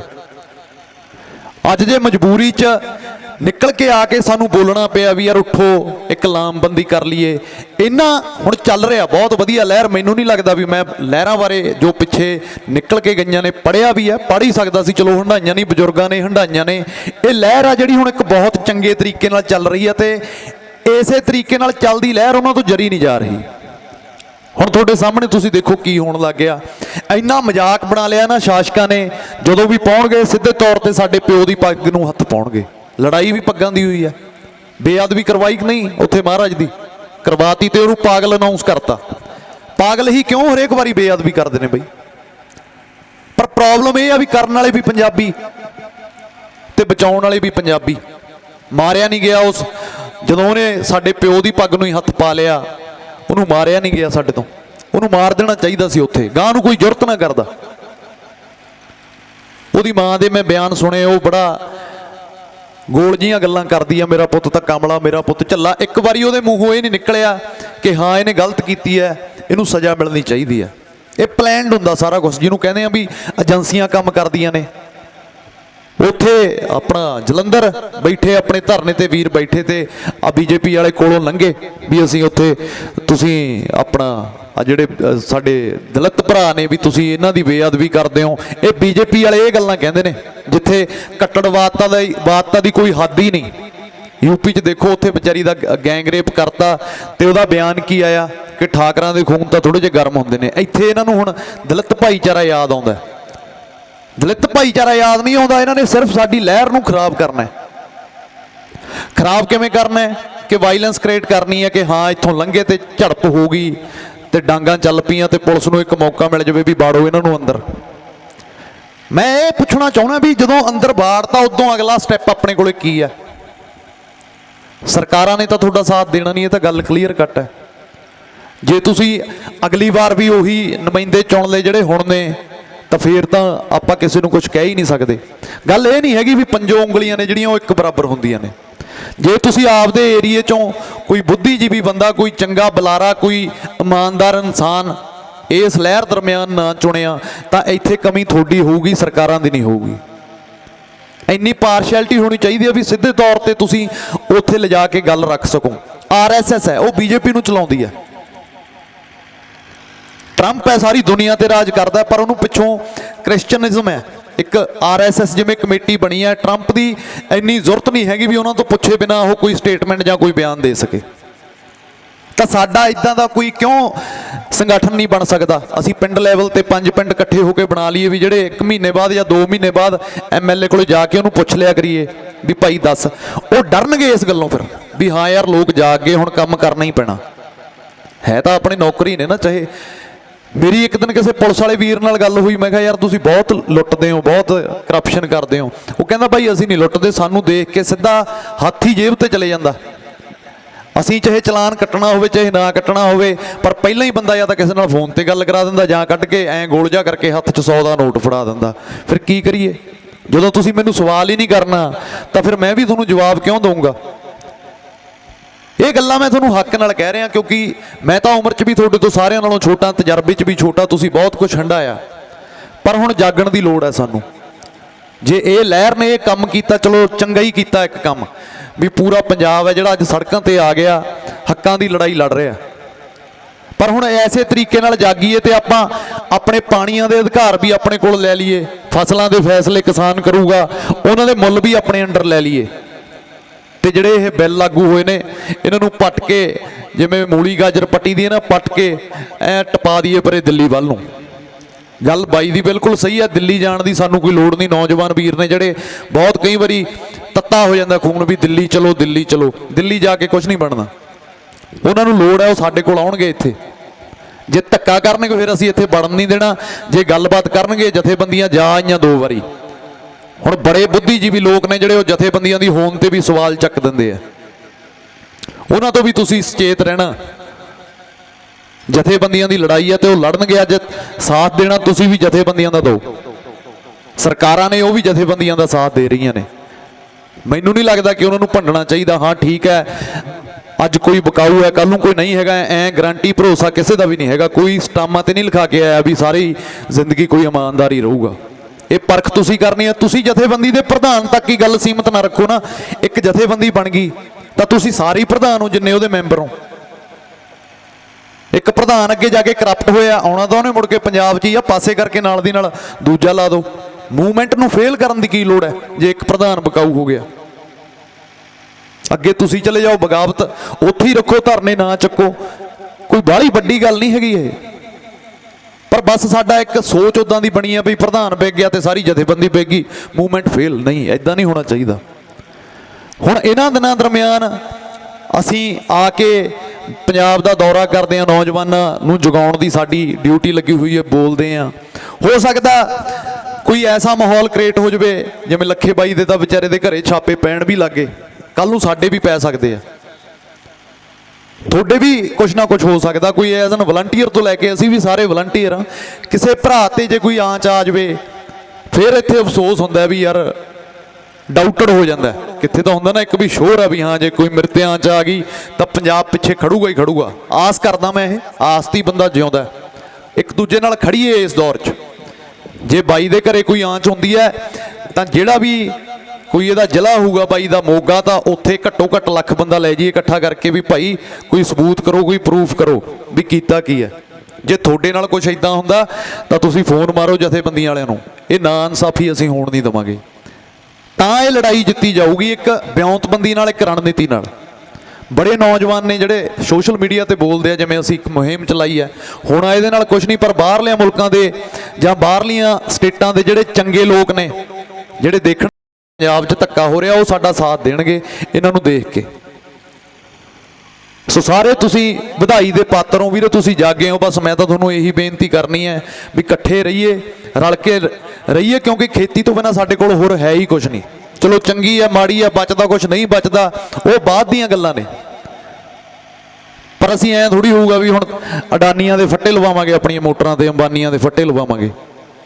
ਇੱਕ ਛੋਟੀ ਜੀ ਗੱਲ ਕਹਿ ਕੇ ਤੁਹਾਡੇ ਤੋਂ ਆਗਿਆ ਲੈਣਾ ਕਿ ਨੌਜਵਾਨ ਵੀਰ ਜਿਹੜੇ ਨਹੀਂ ਕਿਤਾਬਾਂ ਨਾਲ ਜੁੜ ਸਕਦੇ, ਜਿਹੜੇ ਨਹੀਂ ਹਲੇ ਇੱਕਦਮ ਪੜ੍ਹਨਾ ਸ਼ੁਰੂ ਕਰ ਸਕਦੇ, ਉਹ ਇੱਕ ਚੀਜ਼ ਜ਼ਰੂਰ ਕਰ ਲਿਓ।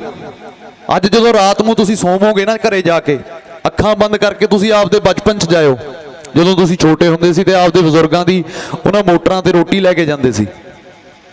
ਡੋਲੇ ਤੁਹਾਡੇ ਹੱਥ 'ਚ ਫੜੇ ਹੁੰਦੇ ਸੀ, ਪੌਣਾ ਤੁਹਾਡੇ ਹੱਥ 'ਚ ਫੜਿਆ ਹੁੰਦਾ ਸੀ।